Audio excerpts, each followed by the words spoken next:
श्री वाहेगुरु साहिब जी। सतनाम श्री वाहेगुरु साहिब जी। सतनाम श्री वाहिगुरु साहिब जी। श्री राग बाणी भगत बेणी दियो की। कहरिया कह घर गावना एक ओंकार सतगुर प्रसाद। हरि नर गर्भ कुंड आशत। ਧੰਨ ਧੰਨ ਸ੍ਰੀ ਗੁਰੂ ਗ੍ਰੰਥ ਸਾਹਿਬ ਮਹਾਰਾਜ ਜੀ ਦੇ ਪਰਮ ਪਵਿੱਤਰ ਅੰਗ 93 ਦੇ ਉੱਤੇ ਅੱਜ ਦਾ ਪਾਵਨ ਪਵਿੱਤਰ ਉਪਦੇਸ਼ ਸੁਭਾਏਮਾਨ ਹੈ। ਸ੍ਰੀ ਰਾਗ ਦੇ ਅੰਦਰ ਪੰਚਮ ਪਾਤਸ਼ਾਹ ਭਗਤ ਸਾਹਿਬਾਨ ਭਗਤ ਬੇਣੀ ਜੀ ਦੀ ਬਾਣੀ ਦਰਜ ਕਰਾਉਂਦੇ ਨੇ। ਭਗਤ ਬੇਣੀ ਯੂਪੀ ਦੇ ਇਲਾਕੇ ਦੇ ਵਿੱਚ ਹੋਏ ਨੇ, ਗ੍ਰਸਤੀ ਸਨ ਤੇ ਬੜੇ ਵਿਦਵਾਨ ਪੰਡਤ ਰਾਜ ਦਰਬਾਰ ਦੇ ਵਿੱਚ ਕਥਾ ਕਰਨ ਵਾਸਤੇ ਜਾਇਆ ਕਰਦੇ ਸੀ। ਤੇ ਕਥਾ ਕਰਨ ਜਾਣਾ ਕਰਦਿਆਂ ਮਨ ਵਿੱਚ ਐਸਾ ਵਿਰਾਗ ਆਇਆ ਵੀ ਉੱਥੇ ਕਥਾ ਕਰਨ ਨੂੰ ਜਾਣੋਂ ਹਟ ਗਏ ਤੇ ਬਾਹਰ ਜਾ ਕੇ ਸਿਮਰਨ ਵਿੱਚ ਲੀਨ ਹੋ ਗਏ, ਬੰਦਗੀ ਕਰਿਆ ਕਰਨ। ਤੇ ਜਦੋਂ ਘਰ ਦੇ ਵਿੱਚ ਆਉਣਾ, ਕਿਉਂਕਿ ਘਰ 'ਚ ਗਰੀਬੀ ਸੀ, ਉਹਨਾਂ ਨੂੰ ਕਹਿ ਦੇਣਾ ਕਿ ਮੈਂ ਜਾਣਾ ਹਾਂ ਰਾਜੇ ਕੋਲ, ਜਦੋਂ ਕਥਾ ਦਾ ਭੋਗ ਪਊਗਾ ਉਦੋਂ ਬਹੁਤ ਸਾਨੂੰ ਰਸ ਮਿਲੇਗੀ, ਫਿਰ ਪਦਾਰਥ ਮੈਂ ਲੈ ਕੇ ਆਵਾਂਗਾ। ਏਦਾਂ ਕਰਦਿਆਂ ਉਹਨਾਂ ਨੂੰ ਟਾਲ ਮਟੋਲ ਕਰ ਛੱਡਣਾ, ਟਾਲਦਿਆਂ ਕਰਨਾ ਵੀ ਮੈਂ ਰਾਜੇ ਦੇ ਕਥਾ ਕਰਨ ਜਾਣਾ ਹਾਂ, ਤੇ ਜਦੋਂ ਭੋਗ ਪਏਗਾ ਉਦੋਂ ਮੈਂ ਰਾਜੇ ਤੋਂ ਪਦਾਰਥ ਮਾਇਆ ਮਿਲ ਲੈ ਕੇ ਆਵਾਂ।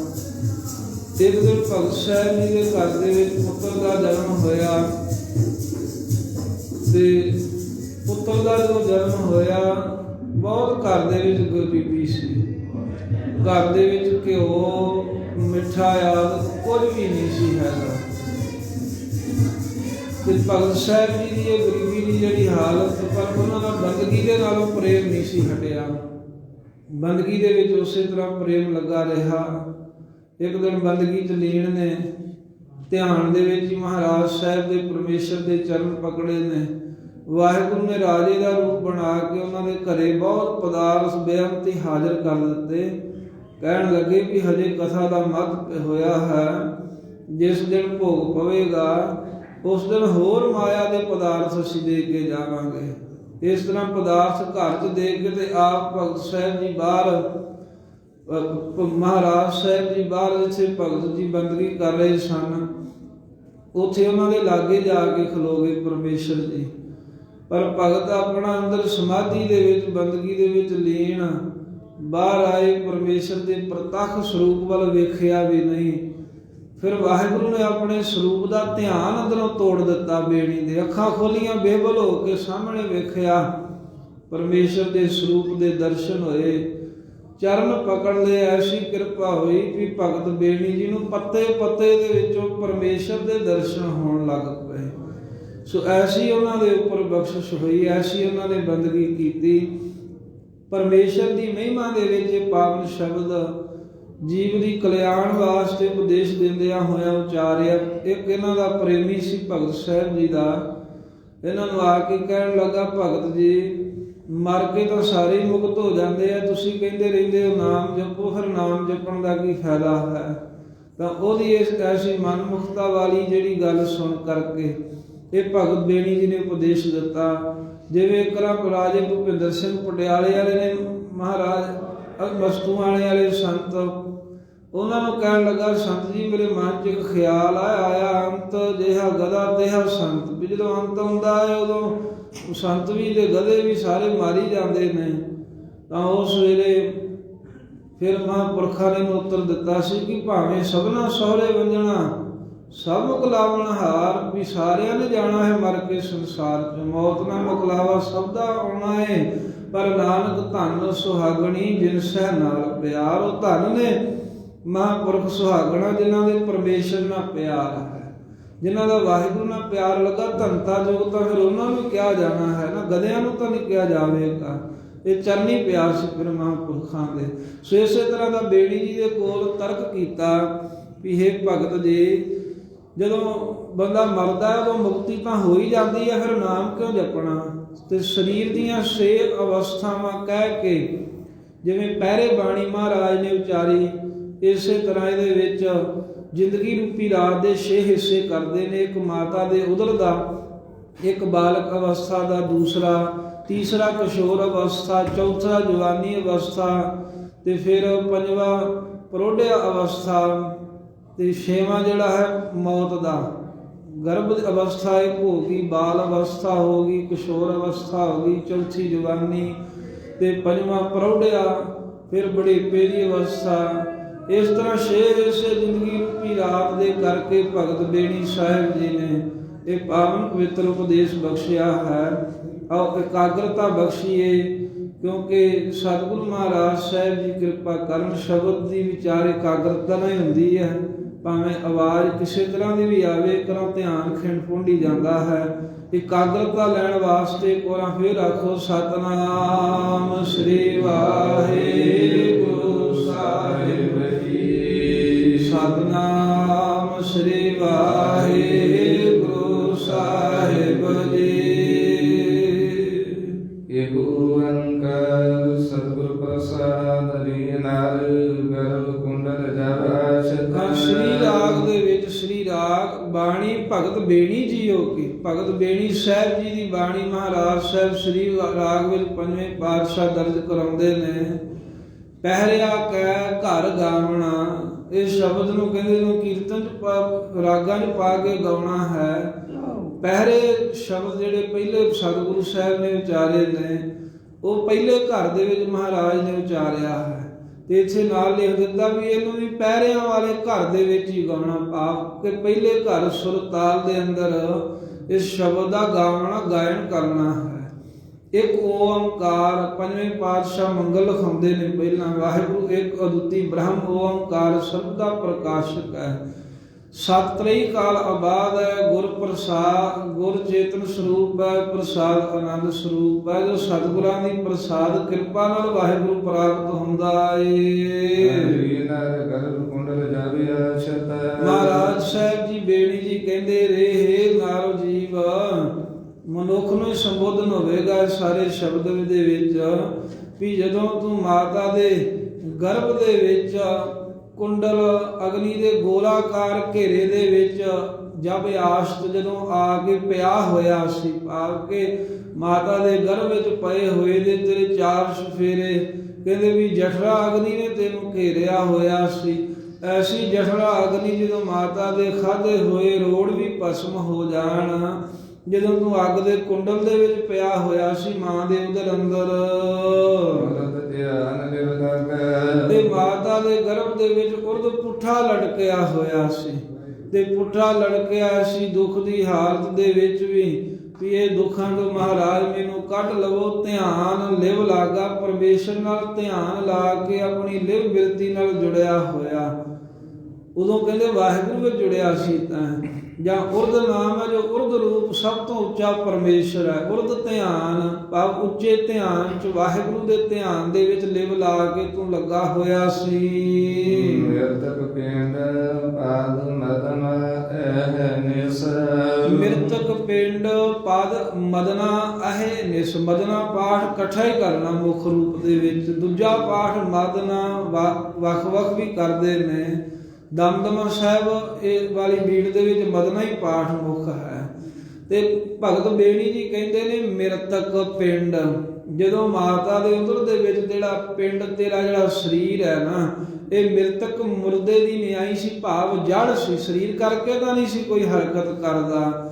ਜਿਸ ਵੇਲੇ ਤੇਰਾ ਪਿੰਡ ਜੋ ਮਿੱਟੀ ਦਾ ਬਣਿਆ ਹੋਇਆ ਸਰੀਰ ਮਿਰਤਕ ਜੜ ਸੀ, ਉਸ ਵੇਲੇ ਪਦ ਮਦਨਾ ਅਹੇ ਨਿਸ, ਜੋ ਪਰਮੇਸ਼ਰ ਦੇ ਪਦ ਚਰਨ ਕਮਲ ਹਨ, ਉਹਨਾਂ ਦੇ ਵਿੱਚ ਆਹਨ ਸਰਾਬ ਦਿਨ ਇੱਕ ਰਸ ਨੂੰ ਮਦਨਾ ਮਸਤ ਸੀ। ਉਦੋਂ ਵੇਖ ਹਾਲਾਂ ਸਰੀਰ ਵੀ ਨਹੀਂ ਸੀ ਤੇਰਾ ਕੋਈ ਹਰਕਤ ਕਰਦਾ, ਪਰ ਫੇਰ ਵੀ ਤੂੰ ਵਾਹਿਗੁਰੂ ਅਕਾਲ ਪੁਰਖ ਦੇ ਚਰਨਾਂ ਦੇ ਵਿੱਚ ਇੱਕ ਰਸ ਪਰਾ ਬਾਣੀ ਦੁਆਰਾ ਬਿਰਤੀ ਲਾ ਕੇ ਸਿਮਰਨ ਵਿੱਚ ਜੁੜਿਆ ਹੋਇਆ ਸੀ। ਏਕ ਅਗਿਆਨ ਸੁਨਗਰ, ਅਤੇ ਏਕ ਅਗਿਆਨ ਸੋ ਨਾਗਾ। ਤੇ ਫਿਰ ਕਹਿੰਦੇ ਉਸ ਸਮੇਂ ਨਾ ਤੇਰਾ ਜਿਹੜਾ ਇੱਕ ਅਗਿਆਨ ਦੀਆਂ ਦੋ ਸ਼ਕਤੀਆਂ ਨੇ, ਇੱਕ ਸ਼ਕਤੀ ਵੱਲੋਂ ਤੇਰਾ ਨਾਗਾ ਸੀ, ਅਗਿਆਨ ਦੀਆਂ ਸਾਧ ਸੰਗਤ ਅਭਾਨਾ ਪਾਦ ਅਤੇ ਅਸਤਵਾ ਪਾਦ ਦੋ ਸ਼ਕਤੀਆਂ ਕਹੀਆਂ ਹਨ ਵਿਦਵਾਨਾਂ ਨੇ। ਅਗਿਆਨਤਾ ਦੀਆਂ ਦੋ ਸ਼ਕਤੀਆਂ ਇਹ ਹੈ ਵੀ ਇੱਕ ਤਾਂ ਪਰਮੇਸ਼ਰ ਅਕਾਲ ਪੁਰਖ ਪ੍ਰਤੀਤ ਹੋਣਾ, ਵੀ ਰੱਬ ਹੈਗਾ ਹੈ ਉਹਤੇ ਭਰੋਸਾ ਵੀ ਹੋਣਾ, ਪਰ ਉਹਦੇ ਦੀਦਾਰ ਨਾ ਹੋਣੇ, ਉਹਦਾ ਪ੍ਰਤੱਖ ਦਰਸ਼ਨ ਨਾ ਹੋਣਾ। ਤੇ ਇੱਕ ਅਗਿਆਨ ਦੀ ਸ਼ਕਤੀ ਹੈ ਵੀ ਪਰਮੇਸ਼ਰ ਤੋਂ ਮੁੱਕਰ ਹੀ ਜਾਣਾ, ਜਿਵੇਂ ਨਾਸਤਕ ਕਹਿੰਦੇ ਰੱਬ ਹੈਗਾ ਹੀ ਕੋਈ ਨਹੀਂ ਹੈ। ਤੇ ਕਹਿੰਦੇ ਵੀ ਇੱਕ ਸ਼ਕਤੀ ਵੱਲੋਂ ਨਾਗਾ ਸੀ, ਉਹ ਕਿਹੜਾ? ਜਿਹੜਾ ਇਹ ਕਹਿਣਾ ਵੀ ਰੱਬ ਹੈਗਾ ਹੀ ਨਹੀਂ ਹੈ। ਇਹ ਅਗਿਆਨ ਦੀ ਸ਼ਕਤੀ ਨਹੀਂ ਸੀ ਤੇਰੇ ਅੰਦਰ ਮਾਤਾ ਦੇ ਗਰਭ ਵਿੱਚ, ਕਿਉਂਕਿ ਜਿਹੜੀ ਦੂਸਰੀ ਸ਼ਕਤੀ ਹੈ ਪਰੋਖ ਗਿਆਨ, ਉਦੋਂ ਤੈਨੂੰ ਇਹ ਪ੍ਰਤੀਤ ਤਾਂ ਹੋ ਰਿਹਾ ਸੀ ਵੀ ਪਰਮੇਸ਼ਰ ਹੈ, ਉਹਦੇ ਅੱਗੇ ਪਰਾਬਾਣੀ ਦੁਆਰਾ ਬੇਨਤੀਆਂ ਕਰ ਰਿਹਾ ਸੀ, ਸਿਮਰਨ ਕਰ ਰਿਹਾ ਸੀ ਵੀ ਮਹਾਰਾਜ ਮੈਨੂੰ ਕੁੰਭੀ ਨਰਕ ਵਿੱਚੋਂ ਕੱਢ ਲਵੋ। ਤੇ ਇੱਕ ਜਿਹੜੀ ਅਗਿਆਨ ਦੀ ਸ਼ਕਤੀ ਵੱਲੋਂ ਨਾਗਾ ਹੀ ਸੀ। ਨਾਗਾ ਸਾਧ ਸੰਗਤ ਜਿੱਦਣ ਗੈਰ ਹਾਜ਼ਰੀ ਨੂੰ ਕਹਿੰਦੇ ਵੀ ਅੱਜ ਨਾਗਾ ਪੈ ਗਿਆ, ਗੈਰ ਹਾਜ਼ਰੀ ਭਾਵ ਹੈ ਕਿ ਬਿਲਕੁਲ ਹੀ ਤੇਰੇ ਅੰਦਰ ਉਹ ਇੱਕ ਸ਼ਕਤੀ ਨਹੀਂ ਸੀ ਹੈਗੀ। ਇਹ ਅਪਰੋਖ ਗਿਆਨ ਸੀ, ਪਰਮੇਸ਼ਰ ਦਾ ਭਰੋਸਾ ਸੀ, ਪਰ ਜਿਹੜਾ ਕਹਿਣਾ ਰੱਬ ਹੈ ਹੀ ਨਹੀਂ ਹੈ ਉਸ ਬੰਨੇ ਤੂੰ ਬਚਿਆ ਹੋਇਆ ਸੀ, ਕਿਉਂਕਿ ਮਾਤਾ ਦੇ ਉਦਰ ਵਿੱਚ 100 ਪਿਛਲੇ ਜਨਮ ਦਾ ਗਿਆਨ ਹੁੰਦਾ। ਉਹ ਪਿਛਲੇ 100 ਜਨਮਾਂ ਦਾ ਦੁੱਖ ਵੇਖ ਕੇ ਫਿਰ ਵਾਹਿਗੁਰੂ ਨੂੰ ਹਾਜ਼ਰ ਨਾਜ਼ਰ ਜਾਣ ਕੇ ਪਰਾਬਾਣੀ ਦੁਆਰਾ ਤੈਂ ਸਿਮਰਨ ਕਰਦਾ ਹੈ ਤੇ ਪਰਮੇਸ਼ਰ ਤੇਰੀ ਰੱਖਿਆ ਕਰਦਾ ਹੈ। ਸੋ ਇਸ ਪ੍ਰਕਾਰ ਦੇ ਨਾਲ ਮੁੱਖ ਭਾਵ ਤਾਂ ਇਹੀ ਜਾਣਨਾ। ਫਿਰ ਸਾਰੀ ਪੰਕਤੀ ਪੜੋ। ਮਿਰਤਕ ਮਿਰਤਕ ਮਿਰਤਕ ਪਿੰਡ ਪਦ ਮਦਨਾ ਐ ਨੇਸ। ਜਿਹੜਾ ਦੂਸਰਾ ਪਾਠ ਕਰਦੇ ਆ ਪਦ ਮਦ ਨਾ ਅਹਨਸ ਏਕ ਅਗਿਆਨ ਸੋ ਨਾਗਾ, ਏਦਾਂ ਪੜ੍ਹਨਾ। ਕਹਿੰਦੇ ਵੀ ਮਿਰਤਕ ਪਿੰਡ, ਜਿਸ ਵੇਲੇ ਆ ਜੀਵ ਜਿਹੜਾ ਤੇਰਾ ਇਹ ਪਿੰਡ ਸਰੀਰ ਮਾਤਾ ਦੇ ਉਦਰ ਦੇ ਵਿੱਚ ਪੁੱਠਾ ਲਟਕਿਆ ਸੀ ਨਾ, ਇਹਦਾ ਜਿਹੜਾ ਅਭਿਮਾਨ ਕਰਨਾ, ਇਹਦੇ ਵੱਲੋਂ ਤੂੰ ਮਿਰਤਕ ਮਰਿਆ ਹੋਇਆ ਸੀ। ਜਿਹੜਾ ਕਹਿੰਦਾ ਨਾ ਵੀ ਮੈਂ ਦੇਹ ਹਾਂ, ਜਿਹੜਾ ਦੇਹ ਦਾ ਹੰਕਾਰ ਹੈ, ਤੂੰ ਕਹਿੰਦੇ ਵੀ ਆਪਣੇ ਪਿੰਡ ਦੇ ਹੰਕਾਰ ਵੱਲੋਂ ਮਿਰਤਕ ਮਰਿਆ ਹੋਇਆ ਸੀ। ਤੇ ਪਦ ਹੁੰਦੀ ਹੈ ਪਦਵੀ, ਤੇ ਜਿਹੜੀ ਤੇਰੀ ਮਨੁੱਖਾ ਜਨਮ ਦੀ ਪਦਵੀ ਸੀ ਉਹਦਾ ਤੈਨੂੰ ਮਦ ਨਾਮ ਹੈ, ਹੰਕਾਰ ਦਾ, ਹਉਮੈ ਦਾ। ਉਸ ਵੇਲੇ ਤੈਨੂੰ ਮਨੁੱਖਾ ਜਨਮ ਦੀ ਪਦਵੀ ਦਾ ਵੀ ਹੰਕਾਰ ਨਹੀਂ ਸੀ। ਜਿਸ ਵੇਲੇ ਮਿੱਟੀ ਦਾ ਪਿੰਡ ਸਰੀਰ ਤੇਰਾ ਮਾਤਾ ਦੇ ਉਦਰ ਦੇ ਵਿੱਚ ਪੁੱਠਾ ਲਟਕਰਿਆ, ਉਦੋਂ ਤੂੰ ਮਨੁੱਖਾ ਜਨਮ ਦੀ ਪਦਵੀ ਦਾ ਹੰਕਾਰ ਤੇ ਨਹੀਂ ਸੀ ਕਰਦਾ, ਮੈਂ ਨਹੀਂ ਸੀ ਕਰਦਾ ਫਿਰਦਾ, ਮੈਂ ਦੇਵ, ਮੈਂ ਜੀਵ, ਮੇਰਾ ਸਰੀਰ, ਆ ਮੇਰਾ, ਉਹ ਮੇਰਾ। ਉਸ ਵੇਲੇ ਤੂੰ ਇਹ ਮਿੱਟੀ ਦੇ ਬਣੇ ਹੋਏ ਸਰੀਰ ਦੇ ਪਦਵੀ ਦੇ ਮਦ ਹੰਕਾਰ ਵੱਲੋਂ ਤੂੰ ਕਹਿੰਦੇ ਰਹਿਤੀ ਸੀ, ਤੈਨੂੰ ਇਹ ਹੰਕਾਰ ਨਹੀਂ ਸੀ। ਤੇ ਅਹਨਸ ਏਕ, ਰਾਤ ਦਿਨ ਇੱਕ ਪਰਮੇਸ਼ਰ ਦੇ ਵਿੱਚ ਹੀ ਤੇਰੀ ਬਿਰਤੀ ਲੱਗੀ ਹੋਈ ਸੀ, ਵਾਹਿਗੁਰੂ ਵਿੱਚ ਹੀ ਧਿਆਨ ਸੀ। ਅਗਿਆਨ ਸੋ ਨਾਗਾ, ਤੇ ਅਗਿਆਨ ਵੱਲੋਂ ਸੋ ਚੰਗੀ ਤਰ੍ਹਾਂ ਕਹਿੰਦੇ ਤੇਰਾ ਨਾਗਾ ਸੀ, ਭਾਵ ਕਿ ਉਸ ਵੇਲੇ ਤੇਰੇ ਤੇ ਅਗਿਆਨਤਾ ਦਾ ਪ੍ਰਭਾਵ ਨਹੀਂ ਸੀ। ਜਦੋਂ ਮਾਤਾ ਦੇ ਉਦਰ ਵਿੱਚ ਸਾਂ ਦਿਨ ਸੰਮਲ ਕਸ਼ਟ ਮਹਾ ਦੁਖ, ਇਹ ਜੀਵ ਤੇ ਦਿਨ ਸੰਮਲ, ਉਹ ਸਮਾਂ ਚੇਤੇ ਕਰ ਜਦੋਂ ਮਾਤਾ ਦੇ ਉਦਰ ਚ ਪੁੱਠਾ ਲਟਕਿਆ। ਬਹੁਤ ਕਹਿੰਦੇ ਦੁੱਖ ਮਾਤਾ ਦੇ ਪਿਤਾ ਦੇ, ਕਹਿੰਦੇ ਵੀ ਅੰਸ਼ ਤੋਂ ਤੇਰਾ ਅੱਗੇ ਸਰੀਰ ਬਣਿਆ, ਮਿੱਝ ਬਣੀ, ਹੱਡ ਤਵਚਾ ਆਦਿਕ ਬਣੀ, ਕਿੰਨੇ ਦੁੱਖਾਂ ਦੇ ਵਿੱਚ ਸਮਾਂ ਲੰਘਾਇਆ। ਮਾਂ ਪਾਣੀ ਵੀ ਪੀ ਲਵੇ ਤੈਨੂੰ ਇਉਂ ਜਾਪਦਾ ਸੀ ਵੀ ਭੁਚਾਲ ਹੀ ਆ ਗਿਆ ਹੁੰਦਾ ਹੈ। ਤੇ ਦਿਨ ਸੰਭਲ, ਉਹ ਜਿਹੜੇ ਦਿਨ ਚੇਤੇ ਕਰ ਮਾਤਾ ਦੇ ਉਦਰ ਵਿੱਚ ਜਦੋਂ ਲਟਕਿਆ ਹੋਇਆ ਸੀ। ਕਸ਼ਟ ਬੜੇ ਭਾਰੀ ਕਹਿੰਦੇ ਕਸ਼ਟ ਝੱਲੇ ਹਨ, ਮਹਾ ਦੁੱਖ, ਤੇ ਬਹੁਤਾ ਹੀ ਦੁੱਖ ਝੱਲਿਆ, ਬਹੁਤਾ ਹੀ ਦੁਖੀ ਹੁੰਦਾ ਸੀ ਵੀ ਮਹਾਰਾਜ ਕੱਢ ਲੈ ਇਸ ਕੁੰਭੀ ਨਰਕ ਵਿੱਚੋਂ। ਅਬ ਹੁਣ ਕਹਿੰਦੇ ਇਸ ਸਮੇਂ ਜਿਹੜਾ ਤੇਰਾ ਚਿੱਤ ਹੈ ਉਹ ਬਹੁਤਾ ਇੱਧਰ ਉੱਧਰ ਖਿੱਲਰ ਗਿਆ ਹੈ, ਉਹ ਇਕਾਗਰਤਾ ਭੁੱਲ ਗਈ, ਤੈਨੂੰ ਉਹ ਦੁੱਖ ਦੇ ਦਿਨ ਵੀ ਭੁੱਲ ਗਏ। ਮਾਤਾ ਦੇ ਉਦਰ ਵਿੱਚ ਸਿਮਰਨ ਕਰਦਾ ਸੀ ਜਿਹੜਾ, ਉਹ ਵੀ ਚੇਤਾ ਭੁੱਲ ਗਿਆ। ਇੱਧਰ ਉੱਧਰ ਮੋਹ ਮਾਇਆ ਦੇ ਵਿੱਚ ਹੀ ਤੇਰਾ ਚਿੱਤ ਬਹੁਤਾ ਪਸਰ ਗਿਆ, ਫੈਲ ਗਿਆ ਹੈ। ਗਰਭ ਛੋੜ ਅੰਮ੍ਰਿਤ ਮੰਡਲ ਆਇਆ, ਜਦੋਂ ਗਰਭ ਛੋੜ ਮਾਤਾ ਦੇ ਉਦਰ ਨੂੰ ਛੱਡ ਕਰਕੇ ਜਨਮ ਲੈ ਕੇ ਮ੍ਰਿਤ ਮੰਡਲ ਆਇਆ। ਤੂੰ ਮ੍ਰਿਤ ਮੰਡਲ ਭਾਵ ਕਿ ਇਹ ਸੰਸਾਰ ਜੋ ਸਮੂਹ ਹੈ, ਇਹ ਸਮੂਹ ਮੌਤ ਦਾ ਜਿਹੜਾ ਮੰਡਲ ਹੈ, ਜਿੱਥੇ ਜੀਵ ਦੀ ਮ੍ਰਿਤੂ ਅਵਸ਼ ਹੁੰਦੀ ਹੀ ਹੁੰਦੀ ਹੈ, ਕੋਈ ਸਦਾ ਸਰੀਰ ਕਰਕੇ ਰਹਿ ਨਹੀਂ ਸਕਦਾ। ਇਸ ਕਰਕੇ ਮ੍ਰਿਤ ਮੰਡਲ ਕਿਹਾ ਹੈ ਸੰਸਾਰ ਨੂੰ। ਮੰਡਲ ਕਹਿੰਦੇ ਨੇ ਸਮੂਹ ਨੂੰ। ਮੌਤ ਦੇ ਸਮੂਹ ਦੇ ਵਿੱਚ ਕਹਿੰਦੇ ਤੂੰ ਆ ਗਿਆ, ਭਾਵ ਧਰਤੀ ਤੇ ਜਨਮ ਲੈ ਕੇ ਆ ਗਿਆ। ਤਾ ਨਰ ਹਰ ਮਨਹੁ ਵਿਸਾਰਿਆ। ਤੇ ਤਦੋਂ ਜਦੋਂ ਤੇਰਾ ਜਨਮ ਹੋਇਆ, ਸੰਸਾਰ ਚ ਆਇਆ, ਤਾਂ ਜਿਹੜਾ ਨਰ ਹਰ ਰੂਪ ਧਾਰ ਕੇ ਪ੍ਰਹਲਾਦ ਆਦਿਕ ਦੀ ਰੱਖਿਆ ਕਰਨ ਵਾਲਾ ਨਰ ਹਰ ਪਰਮੇਸ਼ਰ ਹੈ, ਸਭ ਨਰਾਂ ਨੂੰ ਹਰੇ ਪਰੇ ਕਰਨ ਵਾਲਾ ਹੈ, ਉਹ ਵਾਹਿਗੁਰੂ ਨੂੰ ਤੂੰ ਵਿਸਾਰਿਆ, ਭੁਲਾ ਹੀ ਦਿੱਤਾ, ਰੱਬ ਦਾ ਚੇਤਾ ਹੀ ਨਹੀਂ ਰਿਹਾ ਤੈਨੂੰ। ਫਿਰ ਪਛਤਾਵਹਿਗਾ ਮੂੜਿਆ। ਭਗਤ ਬੇੜੀ ਸਾਹਿਬ ਜੀ ਕਹਿੰਦੇ ਹੈ ਮੂੜਿਆ ਮੂਰਖਾ, ਹੁਣ ਤੇ ਤੂੰ ਕਹਿਣਾ ਹੈ ਵੀ ਮਰ ਕੇ ਸਾਰੇ ਮੁਕਤ ਹੋ ਜਾਂਦੇ ਆ, ਵੀ ਨਾਮ ਜਪਣ ਦੀ ਕੀ ਲੋੜ ਹੈ।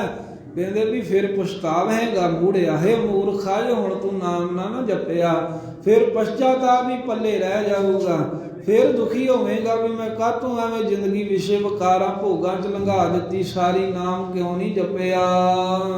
ਕਵਨ ਕੁਮਤ ਭ੍ਰਮ ਲਾਗੈ। ਕਹਿੰਦੇ ਤੂੰ ਕਿਹੜੀ ਕਹਿੰਦੇ ਪੁੱਠੀ ਮੱਤ ਦੇ ਵਿੱਚ ਭਰਮ ਭੁਲੇਖੇ ਵਿੱਚ ਪੈ ਕੇ ਲਾਗਾ ਲੱਗ ਗਿਆ। ਤੈਨੂੰ ਭੁਲੇਖਾ ਕਾਹਦਾ ਪੈ ਗਿਆ ਵੀ ਵਿਸ਼ੇ ਭੋਗਣੇ, ਵਿਕਾਰ ਭੋਗਣੇ, ਆ ਪਾਪ ਕਰਨੇ, ਰੱਬ ਦਾ ਸਿਮਰਨ ਜਿਹੜਾ ਇਸ ਪਾਸਿਓਂ ਬੇਮੁਖ ਹੋਣਾ, ਇਹ ਤੂੰ ਸੁਖ ਦਾ ਕਿਉਂ ਸਾਧਨ ਸਮਝ ਲਿਆ ਹੈ। ਤੂੰ ਕਮਲ ਕੁਮਤ, ਕੁਮਤ ਮਤ ਹੁੰਦੀ ਹੈ ਇੱਕ ਅਕਲ, ਤੇ ਕੋ ਭਾਵ ਖੋਟੀ ਅਕਲ। ਜਿਵੇਂ ਗੁਰੂ ਤੇਗ ਬਹਾਦਰ ਸਾਹਿਬ ਜੀ ਕਹਿੰਦੇ ਨੇ ਨਾ, ਮਨ ਰੇ ਕੌਣ ਕੁਮਤ ਤੈ ਲੀਨੀ। ਕਹਿੰਦੇ ਕੀਰੀ ਪੁੱਠੀ ਸਿੱਖਿਆ ਲੈ ਲਈ, ਸਲਾਹ ਲੈ ਲਈ ਤੂੰ ਵੀ ਕੋਈ ਚੰਗਾ ਕੰਮ ਕਰਨਾ ਹੀ ਨਹੀਂ, ਸਹੁੰ ਹੀ ਖਾਧੀ ਆ ਵੀ ਨਾਮ ਨਹੀਂ ਜਪਣਾ, ਬਾਣੀ ਨਹੀਂ ਪੜ੍ਹਨੀ। ਤੂੰ ਕਹਿੰਦੇ ਕਿਹੜੀ ਪੁੱਠੀ ਮੱਤ ਦੇ ਵਿੱਚ ਪੈ ਕੇ ਭਰਮ ਭੁਲੇਖਿਆਂ ਵਿੱਚ ਲੱਗ ਗਿਆ, ਵਿਸ਼ਿਆਂ ਦੇ ਸੁੱਖ ਨੂੰ ਤੂੰ ਆਤਮਿਕ ਸੁੱਖ ਮੰਨੀ ਬੈਠਾ ਏ। ਚੇਤ ਰਾਮ ਨਾਹੀ ਜੰਪੁਰ ਜਾਹੀਗਾ। ਚੇਤ ਰਾਮ, ਰੱਬ ਨੂੰ ਚੇਤੇ ਕਰ, ਸਿਮਰਨ ਕਰ ਲੈ ਜਿੰਨਾ ਚਿਰ ਸਾਹ ਚੱਲਦੇ ਐ। ਨਾ ਹੀ ਜੰਪੁਰ ਜਾਏਗਾ, ਨਹੀਂ ਤੇ ਜਮਾਦੀਪੁਰੀ ਵਿੱਚ ਜਾਵੇਂਗਾ। ਜਾਣਾ ਤੂੰ ਫਿਰ ਤੈਨੂੰ ਹਿਸਾਬ ਕਿਤਾਬ ਦੇਣ। ਜੰਮਣ ਮਰਨ ਦੇ ਵਿੱਚ ਪਾਉਣਗੇ 18 ਕੁੰਭੀ ਨਰਕਾਂ 'ਚ ਭੇਜਣਗੇ। ਰਾਮ ਪਰਮੇਸ਼ਰ ਦਾ ਨਾਮ ਚੇਤੇ ਕਰ ਲਾ, ਤੇ ਜੇ ਨਾਮ ਜਪ ਲਵੇਂਗਾ ਫਿਰ ਨਾ ਹੀ ਜੰਪੁਰ ਜਾਏਗਾ, ਜਮਾਦੀਪੁਰੀ ਵਿੱਚ ਫਿਰ ਨਹੀਂ ਜਾਵੇਂਗਾ ਜੇ ਨਾਮ ਜਪੇਗਾ। ਜੇ ਨਾਮ ਨਹੀਂ ਜਪੇਗਾ ਫਿਰ ਕਹਿੰਦੇ ਵੀ ਨਹੀਂ ਤਾਂ ਜਮਾਦੀਪੁਰੀ 'ਚ ਤਾਂ ਤੈਨੂੰ ਜਾਣਾ ਹੀ ਪਊ, ਭਾਵ ਕਿ ਬਿਪਤਾ ਹੀ ਸਹੇੜੇਗਾ, ਦੁਖੀ ਹੋਵੇਗਾ, ਲੇਖਾ ਦੇਣਾ ਪਵੇਗਾ। ਜਨ ਵਿਚਰੈ ਅਨਰਾਧਾ। ਜਦ ਮਤਾ ਕਹਿੰਦੇ ਇਸ ਤਰ੍ਹਾਂ ਵਿਚਰੇ ਵਿਚਰਨਾ ਕਰ। ਅਨਰਾਧਾ, ਅਨਰਾਧਾ ਜਿਵੇਂ ਕੋਈ ਬੇਸਿਮਰਿਆ, ਜਿਹੜਾ ਸਿਮਰਨ ਤੋਂ ਰਹਿਤ ਜਿਵੇਂ ਕੋਈ ਪੁਰਖ ਹੁੰਦਾ ਹੈ, ਇਸ ਤਰ੍ਹਾਂ ਕਹਿੰਦੇ ਮਤਾ ਤੂੰ ਜ਼ਿੰਦਗੀ ਆਪਣੀ ਇੱਧਰ ਉੱਧਰ ਵਿਚਰ ਕੇ ਲੰਘਾਈ ਜਾ। ਇਸ ਸਿਮਰਨ ਤੋਂ ਬਗੈਰ ਨਾ ਤੂੰ ਮਤਾਂ ਵਿਚਰ, ਭੁਲੇਖੇ 'ਚ ਨਾ ਰਹਿ ਜੀ ਵੀ ਸਿਮਰਨ ਨਹੀਂ ਕਰੂੰਗਾ ਤੇ ਪਤਾ ਨਹੀਂ ਕੀ ਲਾਭ ਹੋ ਜਾਵੇਗਾ।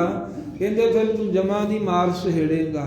ਜਾਂ ਜਨ ਵਿਚਰੇ ਅਨਰਾਧਾ, ਅਨਰਿੱਧ ਜਿਵੇਂ ਕੋਰੜ ਮੋਠ ਹੁੰਦਾ ਹੈ ਨਾ, ਭਾਵੇਂ ਸਾਤੋਂ ਵਾਲੇ ਵੀ ਦੇ ਦੋ ਉਹਨੂੰ ਤੌੜੀ ਤੇ ਚੜ੍ਹ ਕੇ, ਪਰ ਉਹ ਸਾਧ ਸੰਗਤ ਉਸੇ ਤਰ੍ਹਾਂ ਦਾ ਹੀ ਰਹਿੰਦਾ। ਸਾਤੋਂ ਵਾਲੇ ਖਾ ਕੇ ਜਿਹੜਾ ਕੋਰੜੂ ਹੁੰਦਾ ਹੈ ਉਹ ਰਿੱਝਦਾ ਨਹੀਂ ਹੈ। ਕਹਿੰਦੇ ਇਸੇ ਤਰ੍ਹਾਂ ਦੀ ਤੇਰੀ ਹਾਲਤ ਹੈ। ਤੈਨੂੰ ਸਾਤੋਂ ਵਾਲੇ ਦੇਣ ਦੀ ਨਹੀਂ ਆਈ।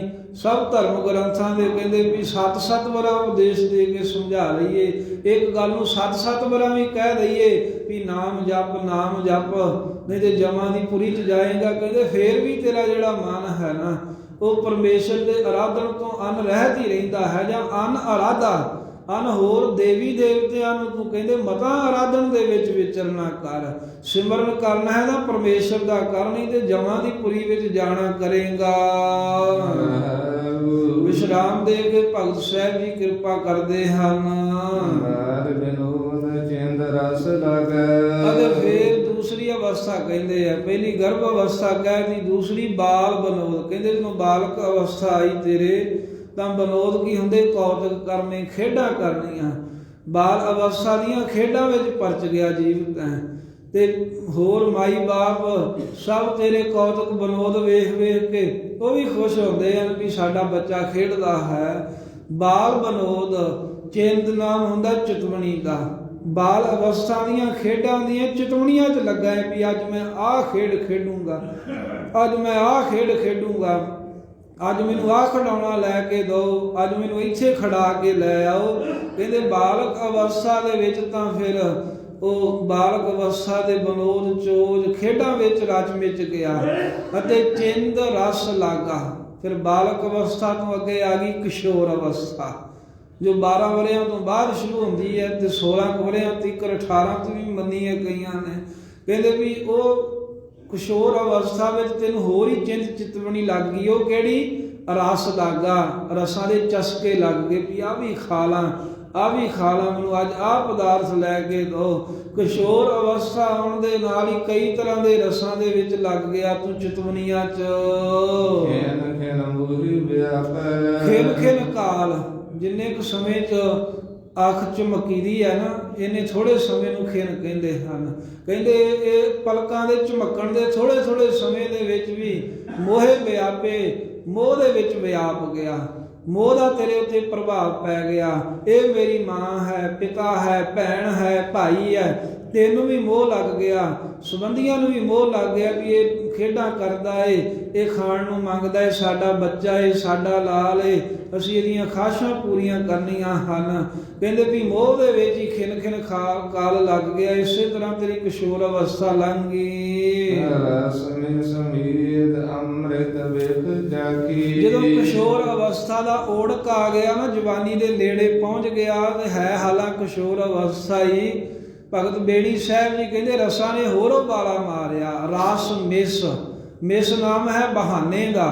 ਕਹਿੰਦੇ ਵੀ ਬਹਾਨੇ ਦੇ ਨਾਲ ਜਿਹੜੇ ਅੰਮ੍ਰਿਤ ਬਿਖ ਚਾਖੀ, ਬਿਖ ਜ਼ਹਿਰ ਵਰਗੇ ਜਿਹੜੇ ਪਦਾਰਥ ਸਨ, ਜ਼ਹਿਰ ਜਿਵੇਂ ਖਾਣ ਦੇ ਨਾਲ ਮਰਨਾ ਹੁੰਦਾ, ਇਸੇ ਤਰ੍ਹਾਂ ਜ਼ਹਿਰੀਲੇ ਪਦਾਰਥ ਭਾਵ ਕਿ ਵਿਸ਼ੇ ਵਿਕਾਰਾਂ ਨੂੰ ਭੜਕਾਉਣ ਵਾਲੇ ਸ਼ਰਾਬ, ਕਬਾਬ, ਮਾਸ ਆਦਿਕ ਇਹ ਜ਼ਹਿਰ ਹਨ।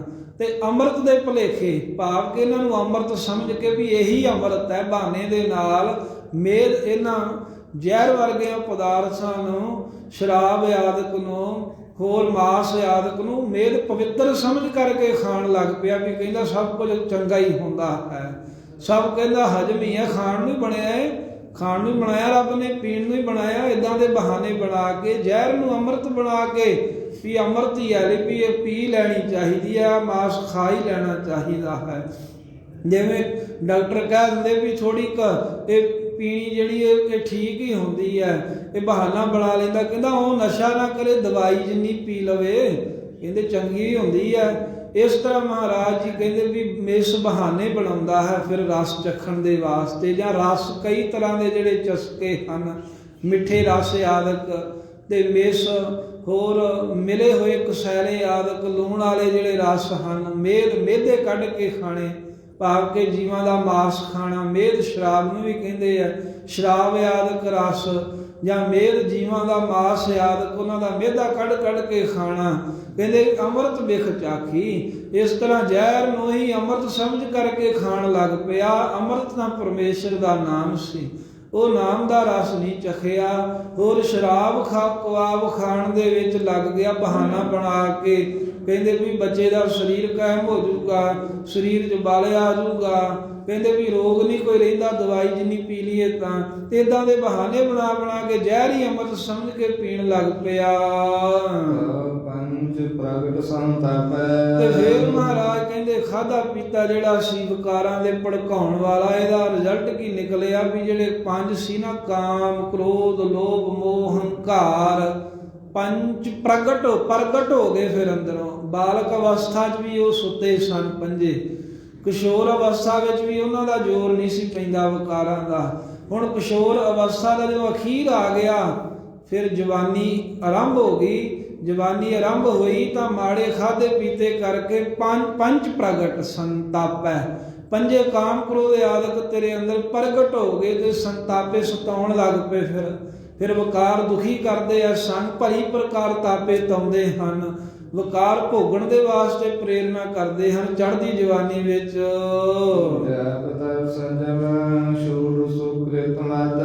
ਜਵਾਨੀ ਦੇ ਵਿੱਚ ਇਹ ਸੀ ਵੀ ਚੱਲ ਪਹਿਲੀ ਅਵਸਥਾ 'ਚ ਸਮਝ ਨਹੀਂ ਸੀ ਵੀ ਨਾਮ ਜਪਣਾ ਹੈ, ਵੀ ਹੁਣ ਨਾਮ ਜਪ ਲਈਏ। ਪਰ ਕਹਿੰਦੇ ਜਦੋਂ ਜਵਾਨੀ ਚੜ੍ਹੀ ਤਾਂ ਵਿਕਾਰਾਂ ਦਾ ਐਸਾ ਉਛਾਲਾ ਆਇਆ ਵੀ ਪਰਮੇਸ਼ਰ ਦੇ ਨਾਮ ਦਾ ਜਪ ਕਰਨਾ ਵੀ ਛੱਡਤਾ। ਤਪ, ਸੇਵਾ ਰੂਪੀ ਤਪ ਕਰਨਾ ਤੇ ਸੰਜਮ, ਇੰਦਰੀਆਂ ਤੇ ਕਾਬੂ ਰੱਖਣਾ, ਇਹ ਸਭ ਕੁਝ ਛੱਡ ਦਿੱਤਾ, ਤਿਆਗ ਦਿੱਤਾ। ਕੋਈ ਜਪ ਨਹੀਂ, ਕੋਈ ਤਪ ਨਹੀਂ, ਕੋਈ ਸੰਜਮ ਨਹੀਂ ਹੈ। ਸੁਕ੍ਰਿਤ ਮਤ ਤੇ ਜਿਹੜੀ ਸ੍ਰੇਸ਼ਟ ਕਿਰਤ ਕਰਨ ਵਾਲੀ ਪੁੰਨਾਂ ਵਾਲੀ ਮਤ ਸੀ ਨਾ, ਜਿਹੜੀ ਚੰਗੀ ਅਕਲ ਸੀ, ਉਹਦਾ ਵੀ ਤਿਆਗ ਕਰ ਦਿੱਤਾ। ਰਾਮ ਨਾਮ ਨਾ ਵਿਆਪਕ ਹੈ, ਉਹਦੇ ਨਾਮ ਨੂੰ ਅਰਾਧਿਆ ਹੀ ਨਹੀਂ, ਉੱਕਾ ਹੀ ਦਿਲ ਦੀਆਂ ਗਹਿਰਾਈਆਂ 'ਚੋਂ ਚੇਤੇ ਹੀ ਨਹੀਂ ਕੀਤਾ ਕਦੀ। ਕਿਤੇ ਬਦੋ ਬਦੀ ਘਰ ਦੇ ਕਹਿਣ ਚੱਲ ਟੇਕ ਗਿਆ ਮੱਥਾ ਚੱਲ, ਉਹਨਾਂ ਨਾਲ ਮਜਬੂਰੀ 'ਚ ਜਾਣਾ ਪਵੇ, ਕਿਤੇ ਚਲੇ ਗਿਆ ਗੁਰੂ ਘਰ ਵੀ, ਪਰ ਕਹਿੰਦੇ ਵੀ ਦਿਲ ਦੀ ਭਾਵਨਾ ਨਾਲ ਨਾ ਕਦੀ ਸਿਮਰਨ ਕੀਤਾ, ਨਾ ਸੇਵਾ ਕੀਤੀ, ਨਾ ਇੰਦਰੀਆਂ 'ਤੇ ਕਾਬੂ ਰੱਖਿਆ, ਪਰਾਏ ਰੂਪ ਵੇਂਦਾ ਰਿਹਾ, ਧੀ ਭੈਣ ਦੀ ਸ਼ਰਮ ਨਾ ਕੀਤੀ। ਵੀ ਸਭ ਜਿਵੇਂ ਮਹਾਰਾਜ ਸਾਹਿਬ ਜੀ ਕਹਿੰਦੇ ਨੇ ਨਾ ਵੀ ਏਕਾ ਨਾਰੀ ਜਤੀ ਹੋਏ, ਪਰ ਨਾਰੀ ਧੀ ਭੈਣ ਵਖਾਣਾ, ਵੀ ਇੱਕ ਆਪਣੀ ਇਸਤਰੀ ਤੋਂ ਛੁੱਟ ਬਾਕੀ ਸਭ ਨੂੰ ਧੀਆਂ ਭੈਣਾਂ ਦੇ ਬਰਾਬਰ ਜਾਣਨਾ। ਇਹ ਸੰਜਮ ਨੂੰ ਨਾ ਰੱਖਿਆ, ਭੈੜੀ ਨਿਗਾਹ ਦੇ ਨਾਲ ਤੱਕਦਾ ਰਿਹਾ, ਬੁਰੀ ਨਿਗਾਹ ਕਹਿੰਦੇ ਰੱਖੀ ਹੈ। ਤੇ ਚੰਗੀ ਜਿਹੜੀ ਮੱਤ ਸੀ, ਪੁੰਨ ਕਰਨ ਵਾਲੀ ਮੱਤ, ਉਹ ਮੱਤ ਵੀ ਤਿਆਗ ਦਿੱਤੀ। ਉਹ ਅਕਲ ਗ੍ਰਹਿਣ ਹੀ ਨਹੀਂ ਕਰਦਾ। ਜੇ ਕੋਈ ਆਂਦਾ ਵੀ ਪੁੰਨ ਕਰਿਆ ਕਰ, ਕਿਸੇ ਦਾ ਭਲਾ ਕਰਿਆ ਕਰ, ਕੋਈ ਪਰਉਪਕਾਰੀ ਜੀਵਨ ਬਣਾ, ਇਹੋ ਜਿਹੀ ਅਕਲ ਨੂੰ ਗ੍ਰਹਿਣ ਹੀ ਨਹੀਂ ਕਰਦਾ ਤੇ ਦਿਲ ਦੀ ਗਹਿਰਾਈ ਨਾਲ ਕਦੀ ਪਰਮੇਸ਼ਰ ਦੇ ਨਾਮ ਦਾ ਆਰਾਧਨ ਸਿਮਰਨ ਹੀ ਨਹੀਂ ਕੀਤਾ। ਫਿਰ ਉਸ ਵੇਲੇ ਕੀ ਕਹਿੰਦੇ ਹੋ ਗਿਆ ਵੀ ਉਛਲਿਆ ਕਾਮ। ਫਿਰ ਜਵਾਨੀ ਦਾ ਪੂਰਾ ਜੋਬਨ ਅਵਸਥਾ ਦਾ ਅਸਰ ਆ ਗਿਆ ਵੀ ਕਾਮ ਨੇ ਫਿਰ ਉਛਾਲਾ ਖਾਧਾ। ਫਿਰ ਅੰਦਰੋਂ ਵਕਾਰ ਹੁਣ ਤੜਫਾਉਂਦੇ ਹਨ। ਕਾਲ ਮਤ ਲੱਗ ਗਈ। ਕਾਲ ਤੋਂ ਭਾਵ ਕਾਲਖ, ਜਿਹੜੀ ਮੱਤ ਸੀ ਨਾ ਇਹਨੂੰ ਕਾਲਖ ਲੱਗ ਗਈ, ਭਾਵ ਮੱਤ ਗੰਦੀ ਹੋ ਗਈ, ਵਿਸ਼ੇ ਵਾਸਨਾ ਦੀ ਕਾਲਖ ਲੱਗ ਗਈ, ਅਕਲ ਦੇ ਉੱਤੇ ਪਰਦਾ ਪੈ ਗਿਆ ਵਕਾਰਾਂ ਦਾ। ਸਖਤ ਗੱਲ ਬੰਧਿਆ। ਮਾਂ ਬਾਪ ਨੇ ਵੇਖਿਆ ਵੀ ਪੁੱਤ ਇਹ ਜਵਾਨ ਹੋਇਆ ਹੈ, ਵੀ ਇਹ ਹੋਰ ਹੀ ਤਰ੍ਹਾਂ ਦੀਆਂ ਬਹਿਣੀ ਵਿੱਚ ਬਹਿੰਦਾ ਜਾਂਦਾ, ਮਾੜੀ ਸੰਗਤ ਵੱਲ ਜਾਂਦਾ, ਵੀ ਇਹ ਕਾਬੂ ਵਿੱਚ ਆ ਜਾਵੇਗਾ। ਉਹਨੇ ਸ਼ਕਤ ਲਿਆ ਕੇ, ਇਸਤਰੀ ਲਿਆ ਕੇ ਗੱਲ ਨਾਲ ਬੰਨ੍ਹ ਦਿੱਤੀ, ਭਾਵ ਕਿ ਵਿਆਹ ਕਰ ਦਿੱਤਾ ਵੀ ਚਲੋ ਆਪਣੀ ਗ੍ਰਸਤ ਦੀ ਮਰਿਆਦਾ 'ਚ ਰਹੂਗਾ ਤੇ ਕਿਸੇ ਤਰ੍ਹਾਂ ਦੀ ਮੰਦੀ ਭਾਵਨਾ ਬਾਹਰ ਨਹੀਂ ਰੱਖੂਗਾ। ਪਰ ਫਿਰ ਵੀ ਕਹਿੰਦੇ ਐਸਾ ਭੈੜਾ ਏ ਵੀ ਭਾਵੇਂ ਇਹਨੂੰ ਗ੍ਰਸਤੀ ਬਣਾ ਦਿੱਤਾ, ਲਿਆ ਕੇ ਪਰਿਵਾਰ ਵਾਲਾ ਕਰ ਦਿੱਤਾ, ਤਰਨ ਤੇਜ, ਫਿਰ ਵੀ ਜਿਹੜਾ ਤਰਨ ਜਵਾਨੀ ਦਾ ਤੇਜ ਹੈ ਨਾ, ਜੋ ਅੰਦਰ ਜਵਾਨੀ ਦਾ ਤੇਜ ਪ੍ਰਤਾਪ, ਇੱਥੇ ਤੇਜ ਪ੍ਰਤਾਪ ਕਿਹੜਾ? ਵਿਸ਼ੇ ਵਿਕਾਰਾਂ ਦਾ। ਜਿਹੜਾ ਜਵਾਨੀ ਦੇ ਵਿੱਚ ਵਿਸ਼ਿਆਂ ਦਾ ਤੇਜ ਹੈ ਨਾ, ਹੋਰ ਇਹਦੇ ਅੰਦਰ ਵੱਧ ਗਿਆ। ਪਰ ਤ੍ਰਿਆ ਮੁਖ ਜੋਹ ਹੈ। ਕਹਿੰਦੇ ਵੀ ਘਰ ਦੇ ਵਿੱਚ, ਪਰਿਵਾਰ ਦੇ ਵਿੱਚ ਰਹਿੰਦਾ ਹੋਇਆ ਵੀ ਮਾਂ ਬਾਪ ਨੇ ਇਹਨੂੰ ਗ੍ਰਸਤੀ ਵੀ ਕਰਤਾ, ਪਰ ਫਿਰ ਵੀ ਪਰਾਏ ਘਰਾਂ ਵੱਲ, ਪਰਾਏ ਰੂਪਾਂ ਨੂੰ, ਪਰਾਈਆਂ ਇਸਤਰੀਆਂ ਨੂੰ, ਪਰਾਏ ਸਰੀਰਾਂ ਨੂੰ ਭੈੜੀ ਨਿਗਾਹ ਦੇ ਨਾਲ ਜੋ ਇਹ ਤੱਕਦਾ ਰਹਿੰਦਾ ਹੈ, ਗੰਦੀ ਨਿਗਾਹ, ਗੰਦੀ ਵਾਸ਼ਨਾ ਦੇ ਨਾਲ ਵੇਖਦਾ ਰਹਿੰਦਾ ਹੈ। ਸਰ ਨਾਮ ਪਛਾਣਿਆ। ਸਰ ਅਪਸਰ, ਸਰ ਹੁੰਦਾ ਹੈ ਵੀ ਚੰਗਾ ਕੀ ਹੈ, ਅਪਸਰ ਹੁੰਦਾ ਹੈ ਵੀ ਮਾੜਾ ਕੀ ਹੈ। ਚੰਗੇ ਮਾੜੇ ਨੂੰ ਪਛਾਣਿਆ ਹੀ ਨਹੀਂ। ਜੇ ਕੋਈ ਆਖੇ ਵੀ ਆਹ ਕਰਮ ਮਾੜਾ ਹੁੰਦਾ ਇਹ ਨਾ ਕਰ, ਆਹ ਕਰਮ ਚੰਗਾ ਹੁੰਦਾ ਹੈ ਆਹ ਕਰਿਆ ਕਰ, ਉਹ ਕਿਸੇ ਦੀ ਗੱਲ ਨੂੰ ਕੰਨ ਤੇ ਧਰਦਾ ਹੀ ਨਹੀਂ। ਕਹਿੰਦਾ ਤੂੰ ਸਿੱਖਿਆ ਦੇਣ ਵਾਲਾ ਕੌਣ ਹੈ? ਮੇਰੀ ਜ਼ਿੰਦਗੀ ਹੈ, ਮੇਰੀ ਮਰਜ਼ੀ, ਮੈਂ ਜੋ ਮਰਜ਼ੀ ਕਰਾਂ। ਲੋਕ ਵੀ ਅੱਜ ਕੱਲ੍ਹ ਇਸ ਤਰ੍ਹਾਂ ਦੇ ਹੋ ਗਏ ਨਾ, ਕਹਿੰਦੇ ਵੀ ਕਿਸੇ ਦੀ ਜ਼ਿੰਦਗੀ 'ਚ ਕਹਿੰਦੇ ਕੋਈ ਦਖਲ ਨਹੀਂ ਦੇਣਾ ਚਾਹੀਦਾ। ਜਦੋਂ ਕੋਈ ਦਖਲ ਨਾ ਦੇਵੇ, ਜੇ ਸਾਧ ਸੰਗਤ, ਫਿਰ ਚੋਰ ਚੋਰੀ ਕਰਦਾ ਉਹਦੀ ਜ਼ਿੰਦਗੀ 'ਚ ਕਿਉਂ ਦਖਲ ਦਿੰਦੇ ਆ? ਕੋਈ ਕਾਤਲ ਕਤਲ ਕਰਦਾ ਹੈ, ਉਹਦੀ ਵੀ ਆਪਣੀ ਜ਼ਿੰਦਗੀ, ਉਹ 'ਚ ਫਿਰ ਸਰਕਾਰਾਂ ਪੁਲਿਸ ਦਖਲ ਕਿਉਂ ਦਿੰਦੀਆਂ ਨੇ? ਜਦੋਂ ਕੋਈ ਬੰਦਾ ਗੱਡੀ ਸੜਕ ਦੇ ਉੱਤੇ ਪੁੱਠੇ ਪਾਸੇ ਚਲਾਵੇ, ਉਦੋਂ ਫਿਰ ਸਾਰੇ ਦਖਲ ਕਿਉਂ ਦਿੰਦੇ? ਉਹ ਵੀ ਤਾਂ ਕਹਿ ਸਕਦਾ ਨਾ ਮੇਰੀ ਜ਼ਿੰਦਗੀ ਹੈ। ਇੱਕ ਬਹਾਨਾ ਹੁੰਦਾ ਏ ਆਪਣੇ ਆਪ ਨੂੰ ਗਰਕ ਕਰਨ ਦਾ। ਜੇ ਕੋਈ ਸਿਆਣਾ ਆਖੇ ਧੀਆਂ ਪੁੱਤਾਂ ਨੂੰ ਵੀ ਪੁੱਤਰ ਜੀ, ਧੀ ਜੀ, ਆਹ ਕਰਮ ਮਾੜਾ ਹੁੰਦਾ, ਇੱਦਾਂ ਨਹੀਂ ਕਰਨਾ, ਤੇ ਜੇ ਕੋਈ ਆਖੇ ਵੀ ਕਿਸੇ ਦੀ ਜ਼ਿੰਦਗੀ ਦਖਲ ਨਹੀਂ ਦੇਣਾ ਚਾਹੀਦਾ, ਇਹ ਇੱਕ ਬਹਾਨਾ ਹੈ। ਇਹ ਇੱਕ ਮਾੜੇ ਕਰਮ ਭੋਗਣ ਦੇ ਵਾਸਤੇ ਆਪਣੀ ਇੱਛਾ ਹੈ ਅੰਦਰ ਦੀ ਵੀ ਮੈਨੂੰ ਕੋਈ ਰੋਕੇ ਨਾ।